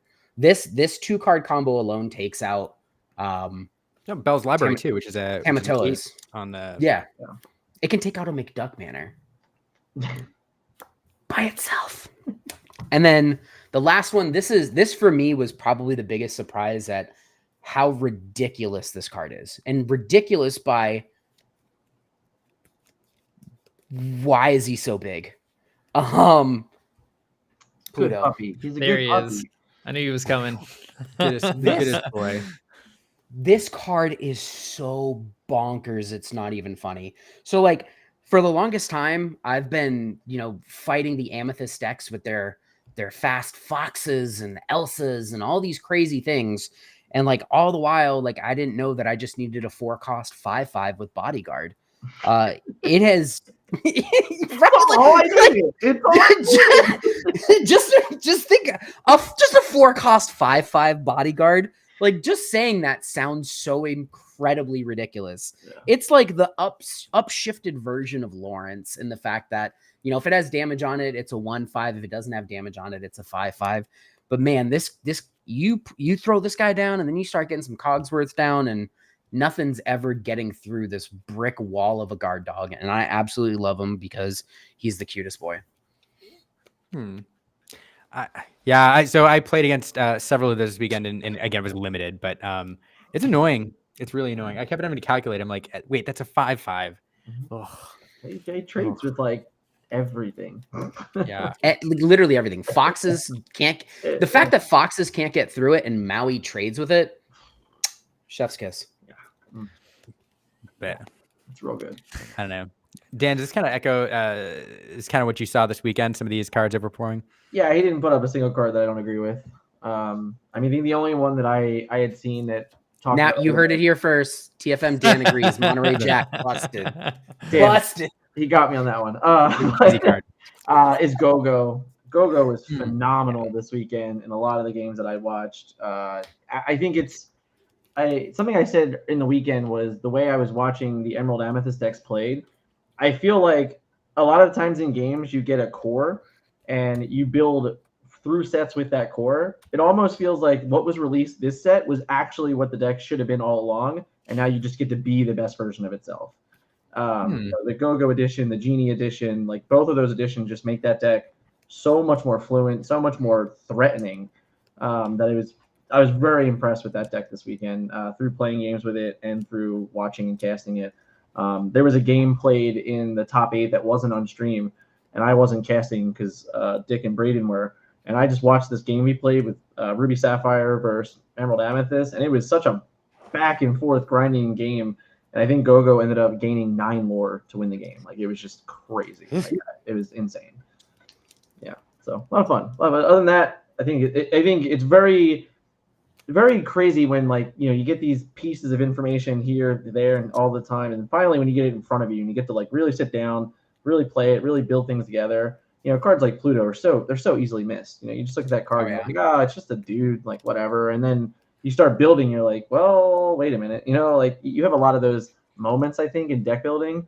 So it's been fun. I said, ironically, this weekend, the craziest stat I will say this weekend, 49-player tournament, 0 Emerald Steel discard decks were registered in the tournament.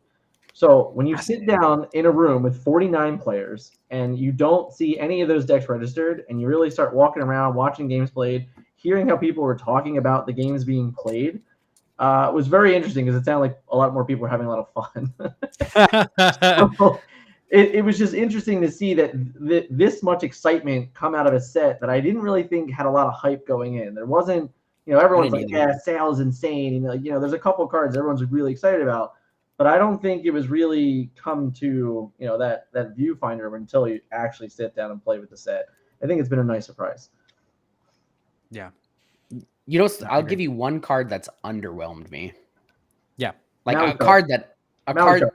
No, Maui Shark's actually really, really good. I've closed out a lot of games of Maui Shark. All right. The card that's underwhelmed me the most, and this breaks my heart to say because it's my favorite card in the set, is Oswald. Oh, yeah. Yeah. Okay. Oswald was pretty rough. Until we get like items that actually can double as our removal sources. Yep. I don't see it.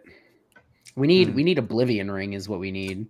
We need an item that when it comes into play, it like exiles target opponent's character until this item leaves play. Yeah. Yeah. It's also like it also just made me rough. It like even taking a turn off to play Oswald to hopefully hit triggers with it. It's just like you're saying. If you just hit like another popsicle or a fishbone quill or like whatever, it doesn't actually affect the game. So you're giving up. Does. But you're giving up this point of turn to hope for like this accelerator, but like you're also giving up a character that ever challenges. He's not a good static character. He dies to a tumbleweed, so it becomes kind of tough. Like he is good. I've had some absurd games where like on the play, I played him on turn 2, on turn 3, I inked, flipped a dime, played a fishbone quill, inked again, hit a Maurice's workshop, and was like, yeah, this is a vibe. But like that's not gonna happen every game. But when it does, man, it feels good. Yeah, there was a game on stream that the player actually on turn 6 played 3 Sheriff of Nottingham's. Like that was insane. Just like he just had his six guys out. And he's just like, Sheriff, go. I'm like, oh, okay, that's cool. It's a lot of stats. Sadly, he still lost that game. Be prep. Aggro's didn't do anything. Yeah. Aggro. Fell behind. Oswald's one of those cards. Like it seems good. I do feel like it's one of those that like we all see like a ton of potential, and it's gonna take like 1 or 2 cards coming along, and all of a sudden it's like broken. It reminds me of like Tamatoa in set 1. Like he was there, and everyone's like, Tamatoa seems good, he's fine. And then we got Popsicle and Lucky Dime, and we're like, okay, Yeah. Here he goes. I don't know. Out of the kind of getting near the end of the segment, out of the big, let's say 5, meta decks, the ones we've seen around for ages now. I mean, it's the Steel Song, Ruby Sapphire, Ruby Amethyst. What am I missing? I said Steel Song. Emerald Steel discard's been around. I mean, it kind of popped up, quite a bit this last set, but we'll say Sapphire Steel. And then let's say, Emerald Amethyst. Are all these decks sticking around, or are they going to be supplanted? Did any of them not get the tools they needed to hang on to kind of that top tier? I think Emerald Amethyst got the biggest buffs, just from the standpoint, like I think a lot of the other decks might have to transform and still kind of be the same way. Like Sapphire Steel definitely got some very nice buffs as well, but that might be a little bit transformational. I think Ruby Amethyst was the one this weekend that I walked around the room. No one seemed excited at all by it. It didn't seem like it got anything. It might be one of those moments where Ruby Amethyst players have to like actually start over. They have to see what people are going on and then be like, okay, like how do I build my deck to deal with this? And I don't know how easy that'll be like to start, but that's kind of how I felt. I mean, I think Amber Steel got a couple good cards. Even if you now have, I think the key factor here is a lot of these decks now have choices. Like we finally have gotten to the point in the game where you have educated decisions that you're making while deck building, and you just have all the pieces now. You're like, oh, do I want to be aggressive? Do I want to be like aggressive but still anti-aggressive? Like it. I think we finally have the tools to do that, which is the most exciting thing going into the this season basically. Couple big things. So first and foremost, I think that this set finally has enabled Steel Song to no longer need to play shift characters. You don't like Steel Song is becoming the premier tempo removal aggro deck. It's got some of the best aggressive questing characters in the game. The Singer mechanic allows you to cheat ink to remove your opponent's stuff while continuing to, make your board go wide. I think that like a Wochuck list that's running the Ariels and the Gastons as your singing force and capping out at 4 ink. You don't have anything, I mean, aside from your songs, obviously, no characters above 4 ink. You're going to have your Rapunzels, you're going to have your Plutos, which Pluto, number 1, is a great damage holder for Rapunzels. And number 2, like if you're trying to be aggressive by going, Daisy,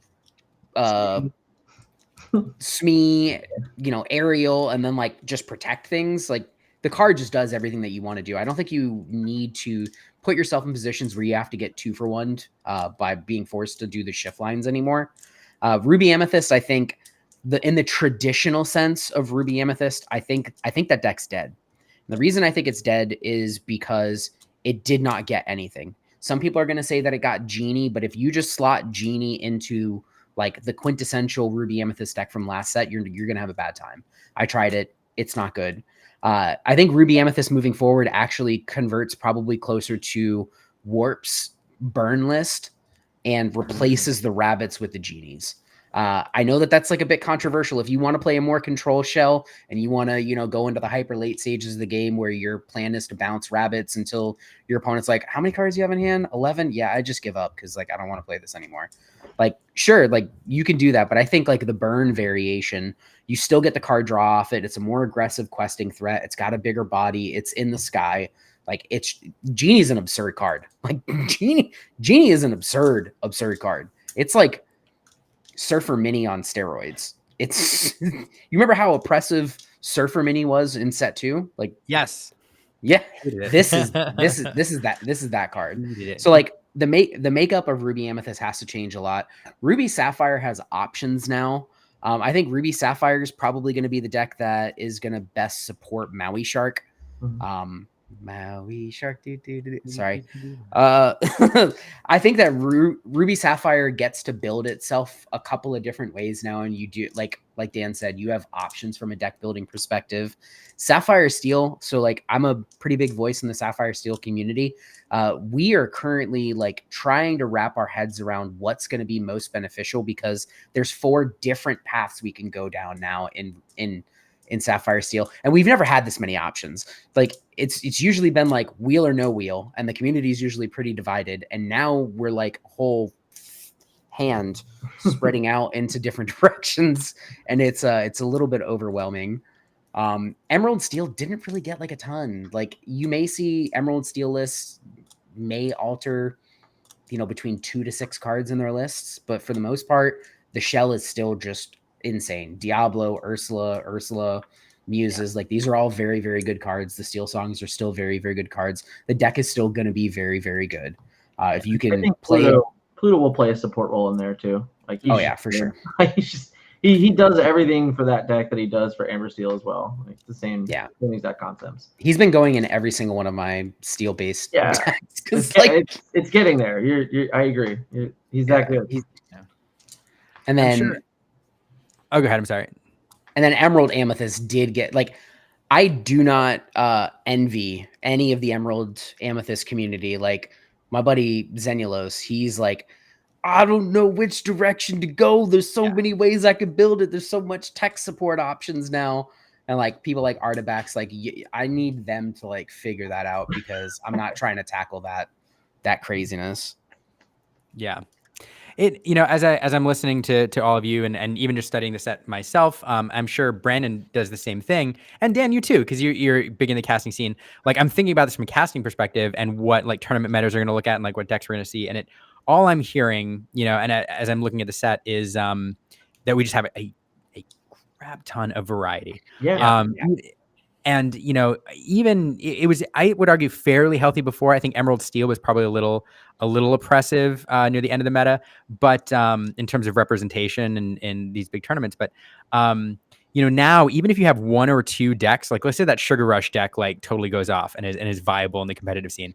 If you get 1 or 2 other decks among the top, like, you know, 5 or 6 or 7, and then you also have just all these different directions you can go with these builds, we're just going to see such variety, and I'm really excited for it if that's the way we're headed. I really hope can't wait for you guys to see me get wrecked on Thursday. I'm so cooked. I really hope that's the direction we're going, just because, like, I feel like you getting wrecked. That was the follow up. Well, no, sorry, not that. Look, dude, I'm Team USA here. Don't get me wrong. It was. Oh no, dude, I am so cooked on Thursday. It is not even close to fun. Like, brother, when I tell you I have never played against a deck with Sapphire Steel that I felt was unwinnable, my match on Thursday against Tia Time is going to be. Nah, bro. When I say that this is like as close to a 0, like homeboy brought the deck that says anti-bald. Like he might not beat anyone else in the event, but he is 100% showing me all of the business on Thursday night. Like I think we tested like 18 games total. I think I won 2. This is the closest to a 0%. You won too. Yeah, That's all out you of need to You're do. 18. saying there's a chance. Hey, man, You're just saying win. there's a chance. That's all You it just is. got to I need- string those 2 wins together. I need my opponent to go to like draw 7 cards and for his deck to spontaneously combust for me to win on Thursday. But I'm telling you, he brought the spice. I'm not going to spoil his deck. I want him to showcase it on Thursday night. But Thursday night, 6 p.m. Eastern, you guys are going to want to tune in. I believe it's going to be on YouTube.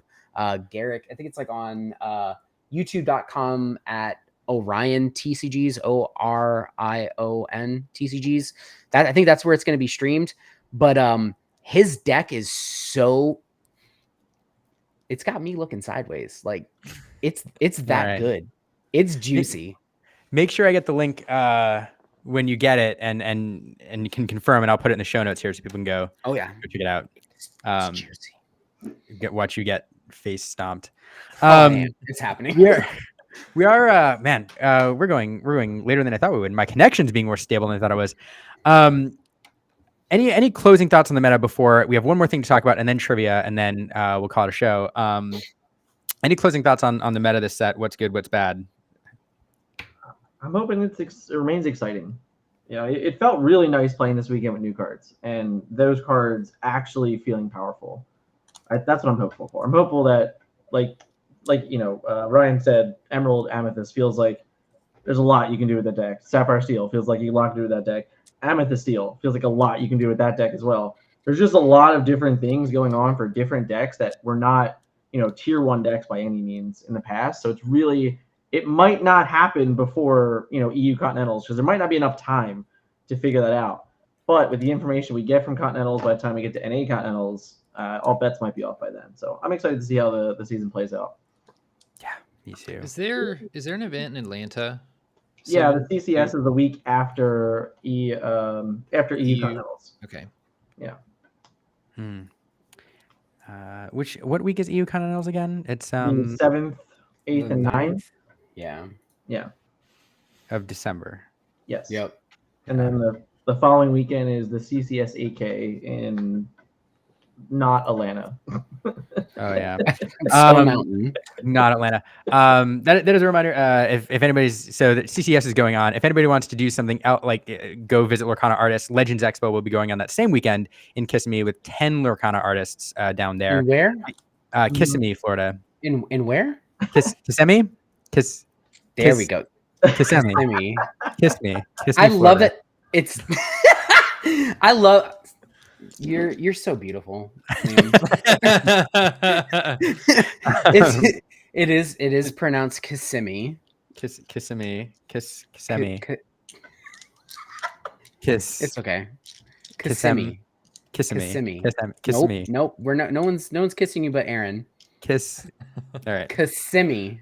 It's near. It's taking out place just outside Orlando, in Florida. If anybody wants to check that out. All right, had to plug that quick. All right. Let's see. So I do have one more thing we want to talk about before we do trivia for the evening. A really cool tool and project that a couple people in the community have been working on, including you, Brandon. And I'm going to bring in another member of our team here, Caroline, who's going to talk about this because I think it's really cool. What have you all been cooking up? Well, before we get to that, I just gotta say it cracks me up that the two people here who have lived in Florida both heard you go kiss me and went. It has 2 English words in it, and I pronounced those words. No. It's no. Orlando area. Fenoto Sasa. Ikonlakachi. Some good ones. A lot of things in Central Florida are named after Native American languages and words. So yeah, it is never not what it looks. It is never what it looks like. I promise. Anyway, moving on. We have created a really cool database. I've been plugging it on Twitter now and again. I'm calling it the DLC Performance Tracker. it is a database of all the players who have made day 2 in at least one Disney Lorcana challenge, whether EU or North America. Mhm. I have aggregated a lot of data off of Melee to sort of bring this all together and be able to see at a glance how any given player has done over the course of the DLC season. So you can see all the raw data if you search for a player, but you can also look at the summary page and see how many challenges they've been to, how many day 2s they made, and then each subsequent round cut, how many times they got through. So you look at a lot of different measures of the quality of a player, so to speak. You're looking at, how many day 2s did they make, but also what were their total Swiss points over the course of all their challenges? What were their average Swiss points? Because not everybody's going to be able to travel to all the challenges, and some people, for financial reasons, simply cannot. You have conversion rate. So, of the challenges you were able to go to, how many times did you get through? And we'd like to share that a little with you guys today. So I'm going to share my screen here.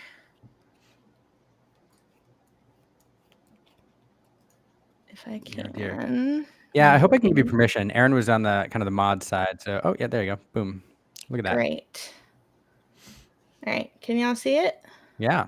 Fabulous.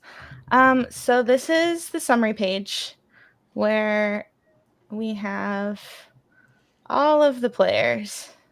And I've also linked social medias. I've listed team names if you have them. I've listed people by their government names and their Melee names, because I have both of those for pretty much everyone, because that's what they require for entry.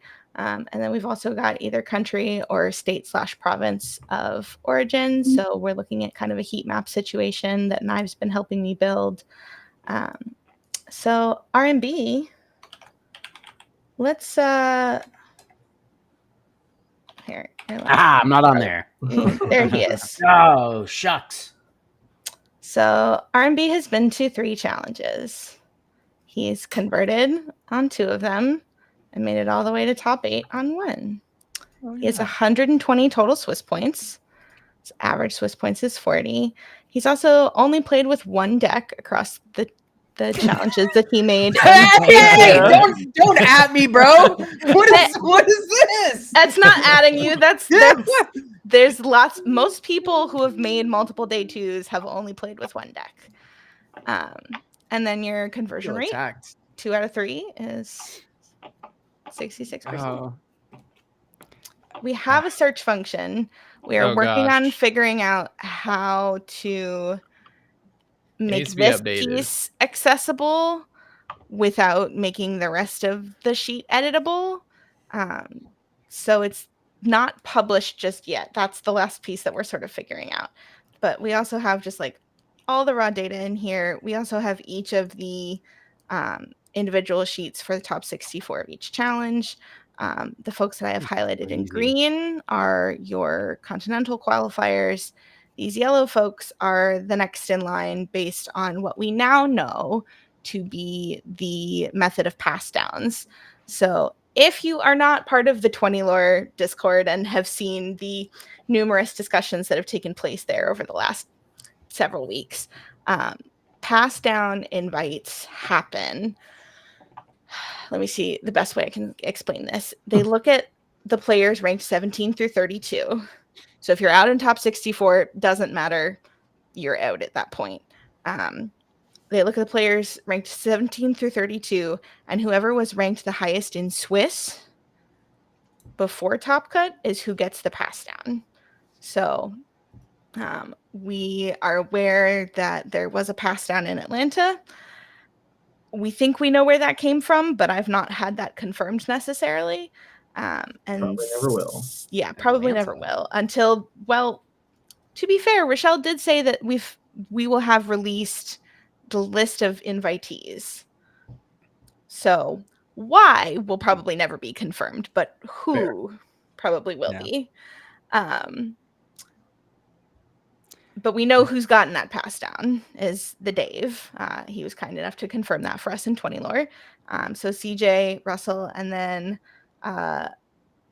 there might be a lab buddy coming out of retirement if he gets a pass down. Bobby.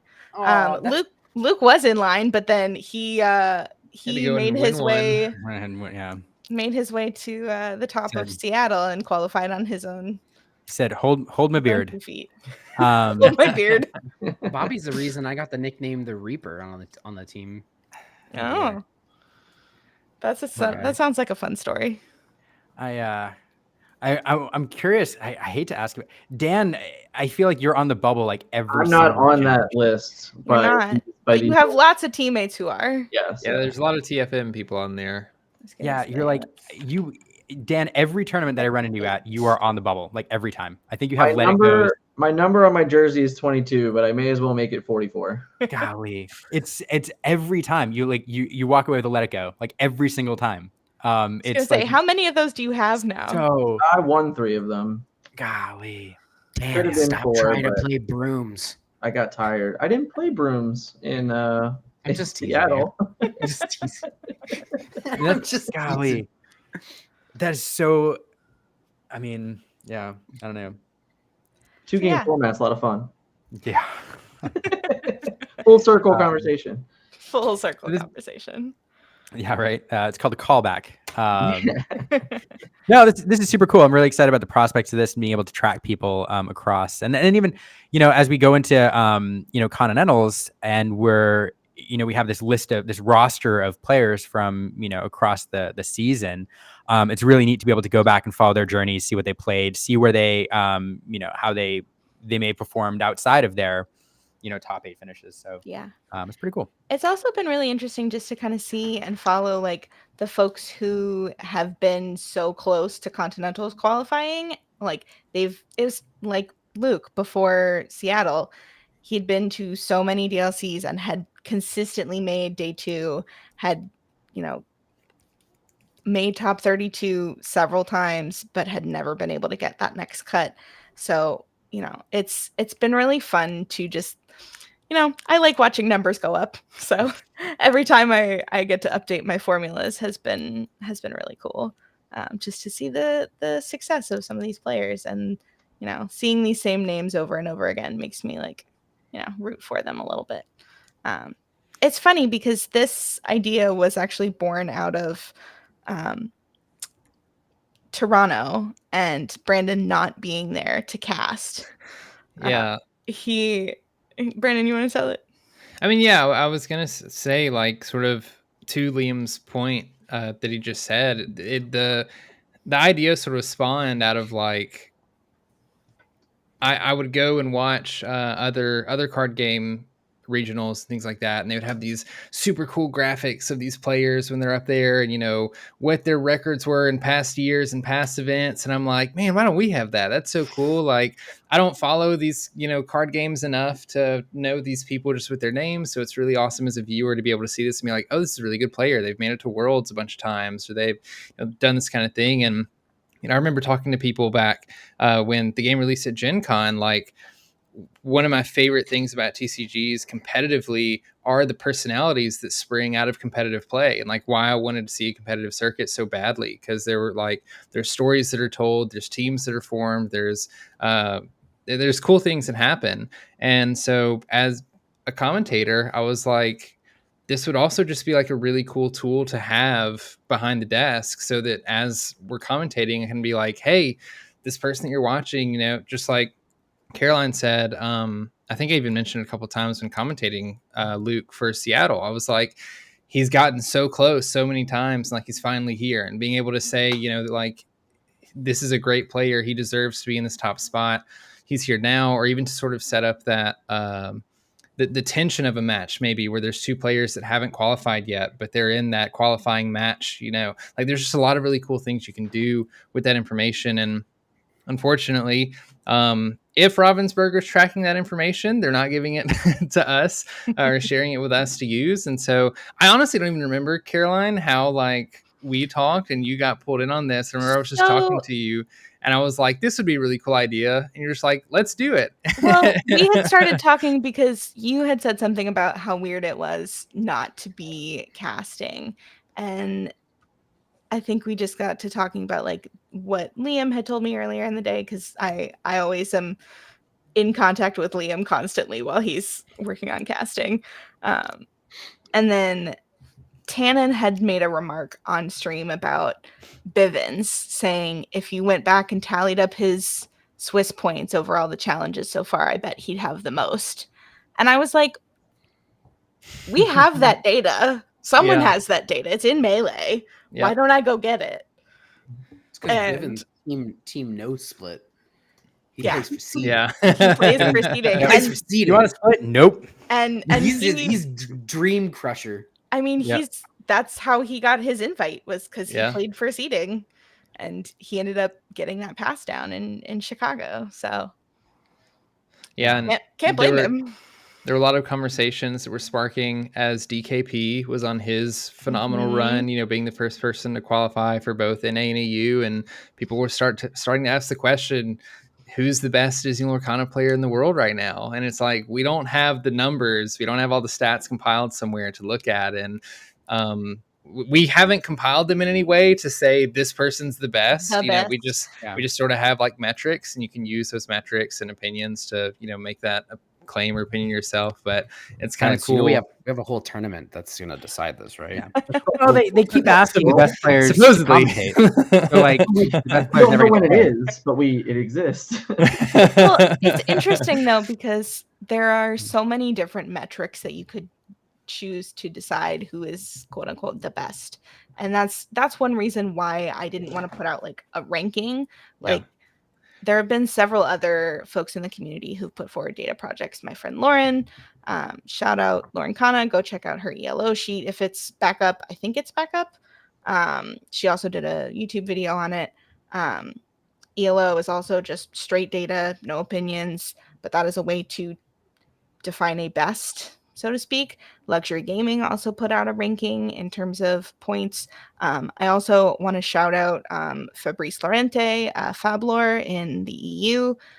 He put together a ranking of EU players that I heavily relied on to just figure out who people were in the EU, because there's not a lot of information like there is through PPG. Fanfinity does not have digital record keeping in any way, shape, or form.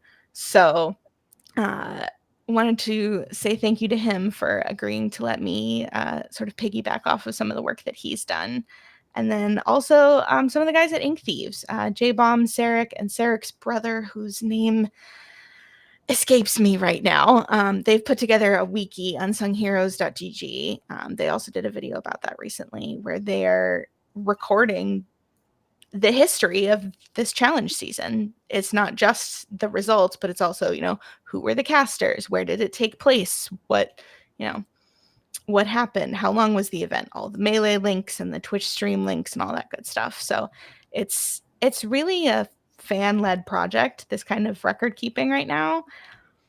I hope in the future it doesn't have to be, because a game like this that has this kind of passion and player base, deserves to have the history preserved. We got to remember, we weren't even supposed to have it. Oh yeah. We got to remember that we weren't supposed to have it. Like, they weren't ready to do these things yet. So sure, it's great that we have people in the community that are willing to do these things. Yeah. Because if they ever want to use it, I mean, at least it's like, hey, here it is. Yeah, if they ever want to use it, you're welcome. Hire me on a contract basis. I'll happily do it. You already have a public forum. The data's there. You did all the work already. Can people access this, and how can they gain access to it? So, like I mentioned, we're still working on how to lock down the sheet while also making the search function accessible. So It is not published just yet, but theoretically by the end of this week it will be. You can find it. I will be putting it on my Twitter and my Instagram. I'm sure Brandon will be putting it up on his as well. it will be a Google Sheets situation, so should be accessible to just about anybody if you have the link. That's awesome. I am super excited about this. Thank you for sharing it here, and I can't wait to honestly dive in and just nerd out. As I know a lot of people watching are too, based on the comments. Yeah. And Stephen, to answer your question, Brandon actually has already used this as a resource while they casted Vegas. That's kind of why the search function is wonky because I tried to put it together before Vegas. And seriously, guys, I'm going to maybe embarrass Caroline a little bit. She did like so much of the legwork for this. If any of you utilize this in any way, whether it's just like to look it up because it's fun or like you do a little studying or whatever, like send Caroline some love because I sort of sparked the idea, but she's the one that like really went in. And guys, there is so much data in this thing. It's unreal. Like Caroline, a couple of times, both of us have had just like sit downs for a couple hours on the weekend, just entering data together so that we can like get it stuff done. And she's done most of it. So show her a lot of love for that. But I wouldn't have been able to do it without you, Brandon. Like it would not exist without you. That's why we have teams. Yeah. Right. I threw together the search function for Vegas so that we could use it for Vegas. So like I was using it there. I was using it in Seattle. That's when I learned the search function was not updated for Seattle and had to go through other means of finding some of the information. But yeah, we've been updating it now. And so like it should be done within this week. We're really trying to push it out so that everybody can finally have the information to use it. Especially it'll be, exciting to have before Continentals. And hopefully once we get Continentals results, we won't be at the EU one, so hopefully we can do that one relatively live, and then hopefully not long after NA going into Worlds, we can get some cool stuff in there too. So yeah, I love it. Well, this is awesome. Thank you all so much. This is great. I can't wait to use it and to dive in. And I love it so much. I could talk about it all night because I just want to like dive in and start asking about players and like looking them up because it'd be super fun. But we do have one more segment to get to before we wrap up because we're going really long. We are. Thank y'all for staying. No, but before we do that, I like very, very briefly, I did mention Legends Expo in Florida. And somebody wanted to jump on here real quick and give it a very quick plug. And so I'm excited to welcome to the stream Lorcana artist Kendall Hale. Kendall! Ahoy! Ryan, I did the same thing the first time this happened. Straight from the Azurite Sea, mateys. Okay, I can't see. All right. I've been wearing that for like 20 minutes. Hey, bud. Hey, how's everybody doing? I met a bunch of you guys at Seattle and at Las Vegas, and so good to hang out with you on stream. And I just wanted to give a quick plug-in for Legends. It's going to be so dope. All the artists that are going and I were super tight, so it's all good vibes. It's going to be way fun. We're going to churn out a bunch of fun alterations and custom art and have like a really good time. It's going to be super cool. And I will say this too, like a bunch of artists there. I mean, like Kendall said there, everybody gets along so well and it's super fun. And there's a couple artists coming over from Europe, first time making an appearance in the States, Javi Salas and Alex Accorsi.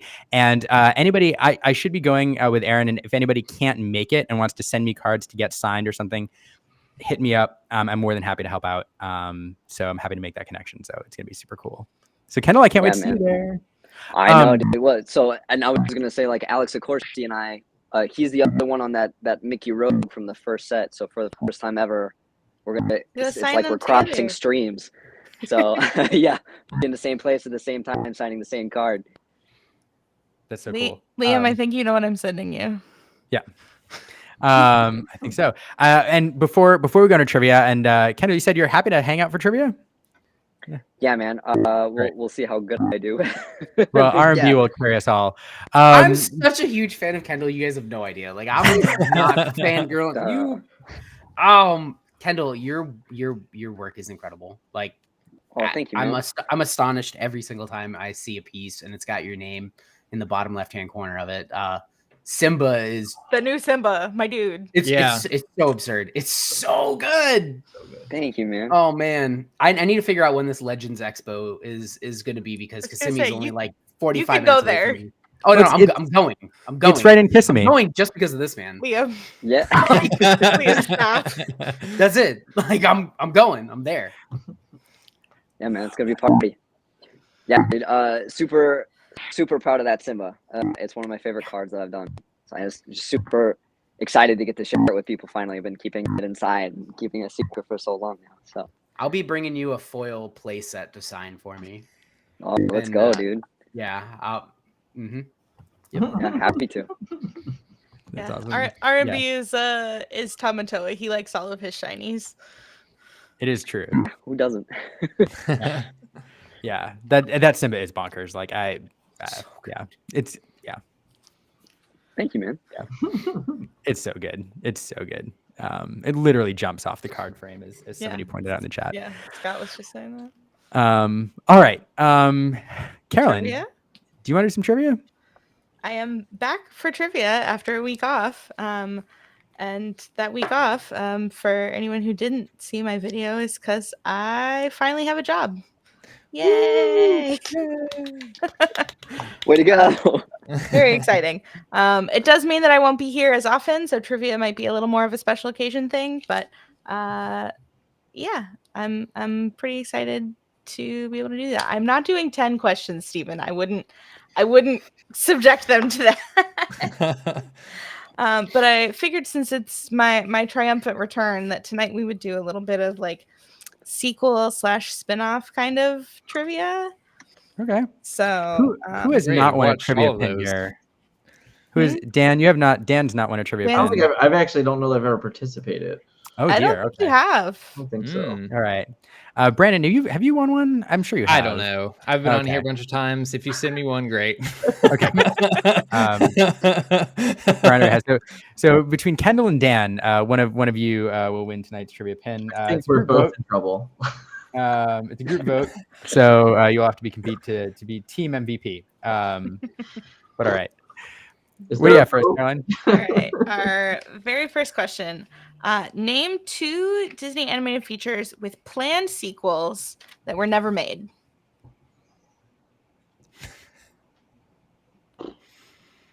I feel like every single Disney film has a sequel. Yeah, I'm going through them in my head now. Okay. Well, oh, wait. Dude, does it like the new ones count? Can I just guess? Like, we don't even know. They don't Well, I was know. gonna say never implies that we know for sure they're not gonna get made. I will say a lot of these questions were also inspired by cards we've talked about this evening. So think back to Knives cards, think back to Ryan's cards. Does Pinocchio have a sequel? Well, it better not. Oh, you put up Knives slide. Creative. Lilo and Stitch. Peter Pan. No, huh? Leroy and Stitch. No. Lilo and Stitch has a lot of They sequels. have Yeah. a lot of sequels. There's a billion of them. Yeah. Hercules too? Hercules, Hercules 2 actually has- exists. Yeah. Well, we know there's like 3 Aladdins or more. Are we saying that they planned to have a sequel and then didn't, or are Yes, never going planned to to have a sequel and then never got made. That's Pixar. Treasure Wonderland. Planet? Treasure Yes, Planet. Oh, Treasure Planet Atlantis. you got it. and Atlantis. Yeah, and Atlantis? Okay. Yeah. Yeah. absolutely. Atlantis has a sequel. I mean, No, well, it was not- a TV series that they jammed it was into a different. movie. Yeah, Atlantis was actually supposed to have 2 sequels. It was supposed to have a whole TV series, Hmm. and then it got truncated, and then it got Robbed. truncated again. Wasn't Dumbo supposed to get a sequel too? I don't know about that one. I would have to look that up. I've never heard that, but that doesn't mean it's not true. Hmm. Question number 2. Name a Walt Disney Animation Studios film that did not have any sequels, spin-offs, or TV shows. Black Cauldron. Very good, Liam. Yeah. Yeah. Yeah. Sorry, I should have let everybody else think about that one for a moment. We'd still be thinking. Don't worry. Yeah. Did Sword in the Stone ever get one? No. Robin Oh, Hood, I don't think got one. Moana 2 is supposed to be a TV show. Well, but it's about to come out as a film. It's a sequel. I know, but it was supposed to be a TV show. All right. Um, Question number 3.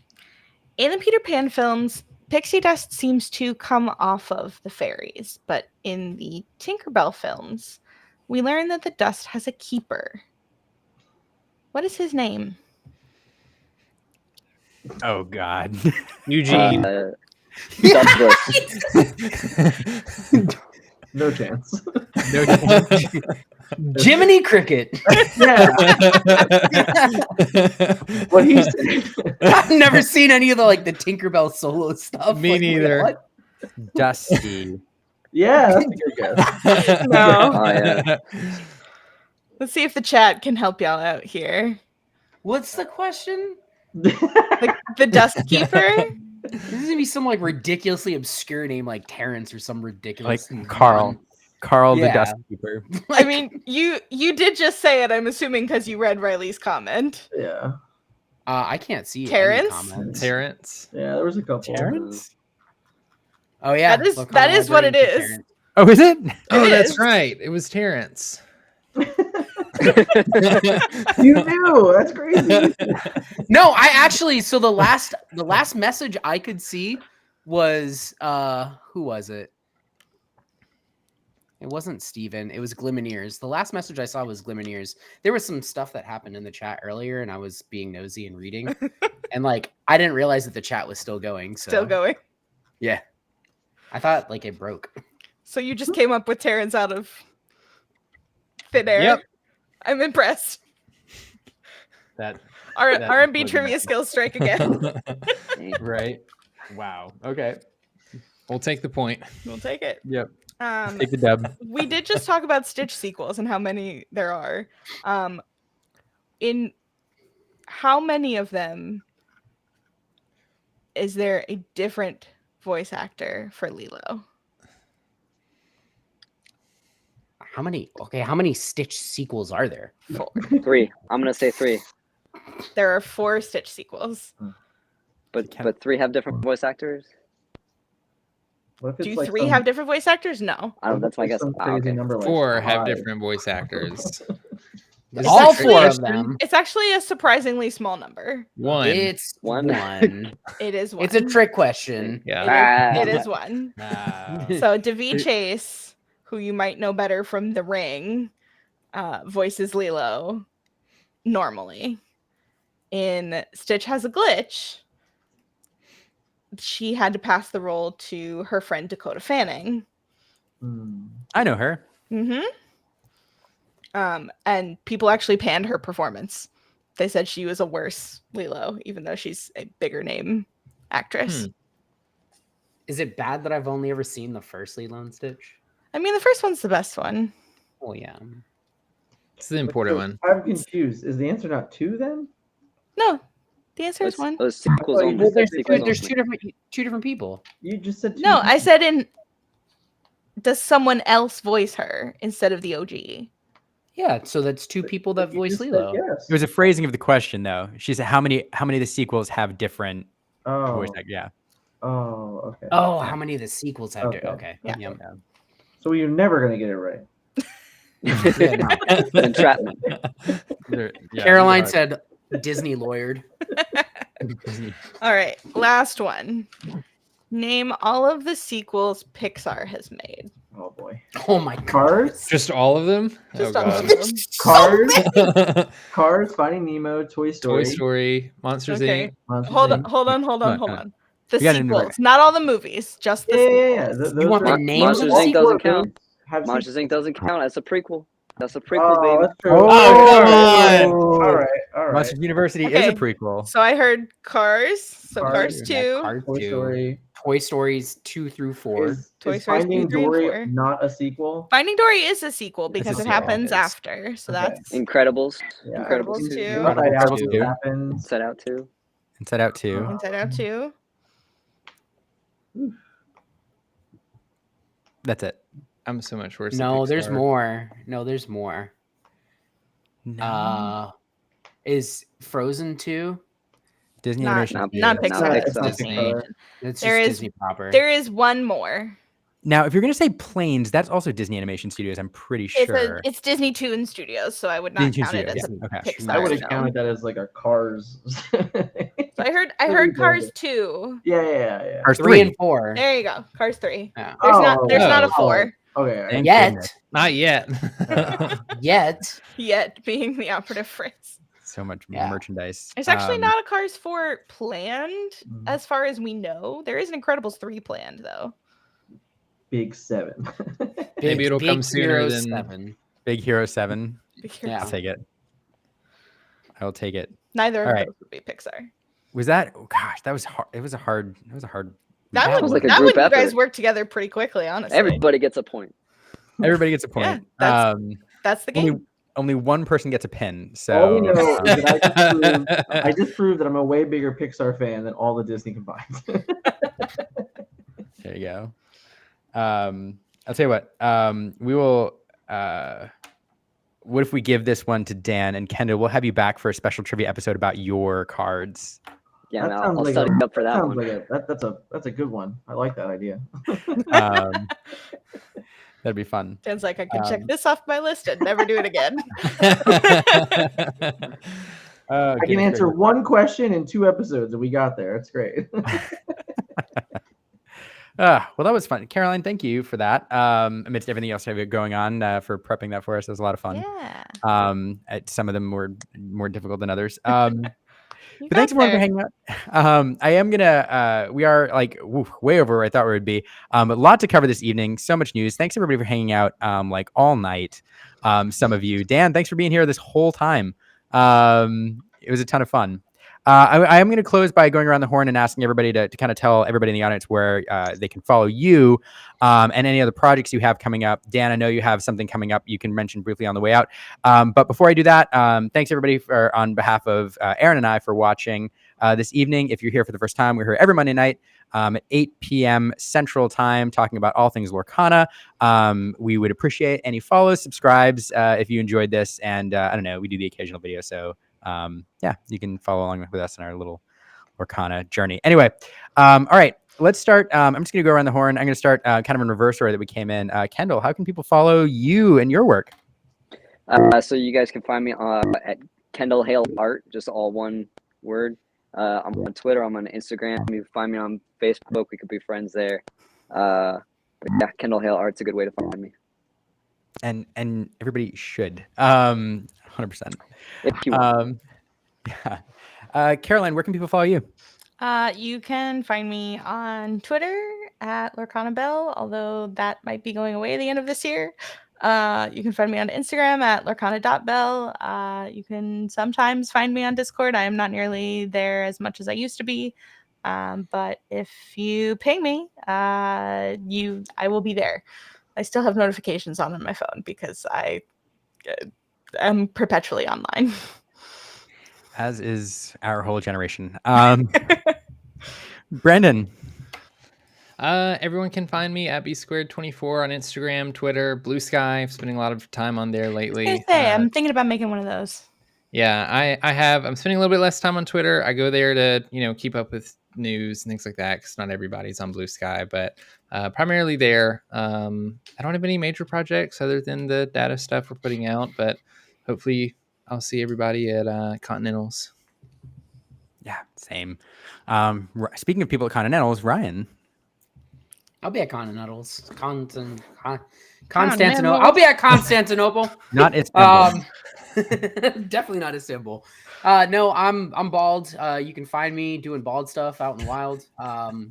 Twitter at RMBX. I am one half of the Lab Rats on YouTube. We've got a couple new episodes coming out pretty soon. Really excited about that. Those are in the editing lab as we speak, featuring some new Set 6 spicy decks. Nice. Yeah. We got some good stuff coming there. So I know I have taken quite a break from twitch.tv, but I am happy to announce that I am going back to streaming on Twitch. I will be streaming Pixelborn Connect, doing some cam games again. I miss the community that I built streaming, and I want to get back to that. So I will be doing that again. You can find me at Continentals. I'll be there, hopefully winning, and hopefully making it to Worlds. The one goal that I really set for myself, kind of coming into this game, was that it was the one level of competition in Magic: The Gathering that I was not able to get to, was to make it to Worlds. So that was the goal that I set for myself for Lorcana. So hopefully I can get there. I'll probably be in like other places. Like, just come find me. Just be like, Bald, and I'll see you. I'll see Kendall in like a couple weeks because I just found out he's coming to like 45 minutes away from my house. Yeah. So I'm gonna get some stuff signed. Yeah, man. Right up the road and kissing me. They're doing what? Buddy. Oh.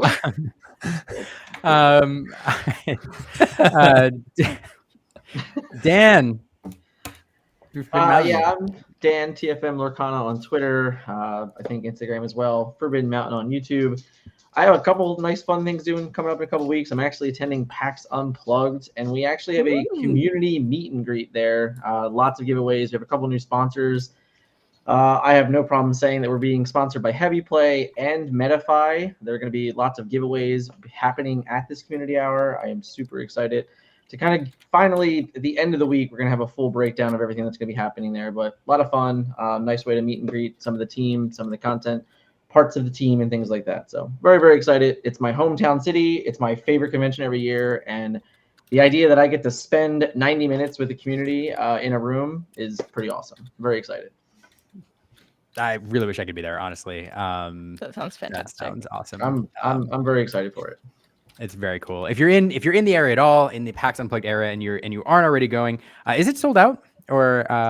No. 3D badges are sold out, but not individual day badges. Okay. So, well, if you're in the area and Friday badges are Saturday and stuff like that, yeah, definitely check it out because it should be a really cool meetup. I mean, Forbidden Mountain is one of the pillars of the Lorcana community. Very welcoming, opening team, lots of content out there, and just wonderful people. So definitely recommend you all go check this out. And yeah, thanks for thanks again, Dan, for joining us. Thanks everybody for joining us. With that, I'll see you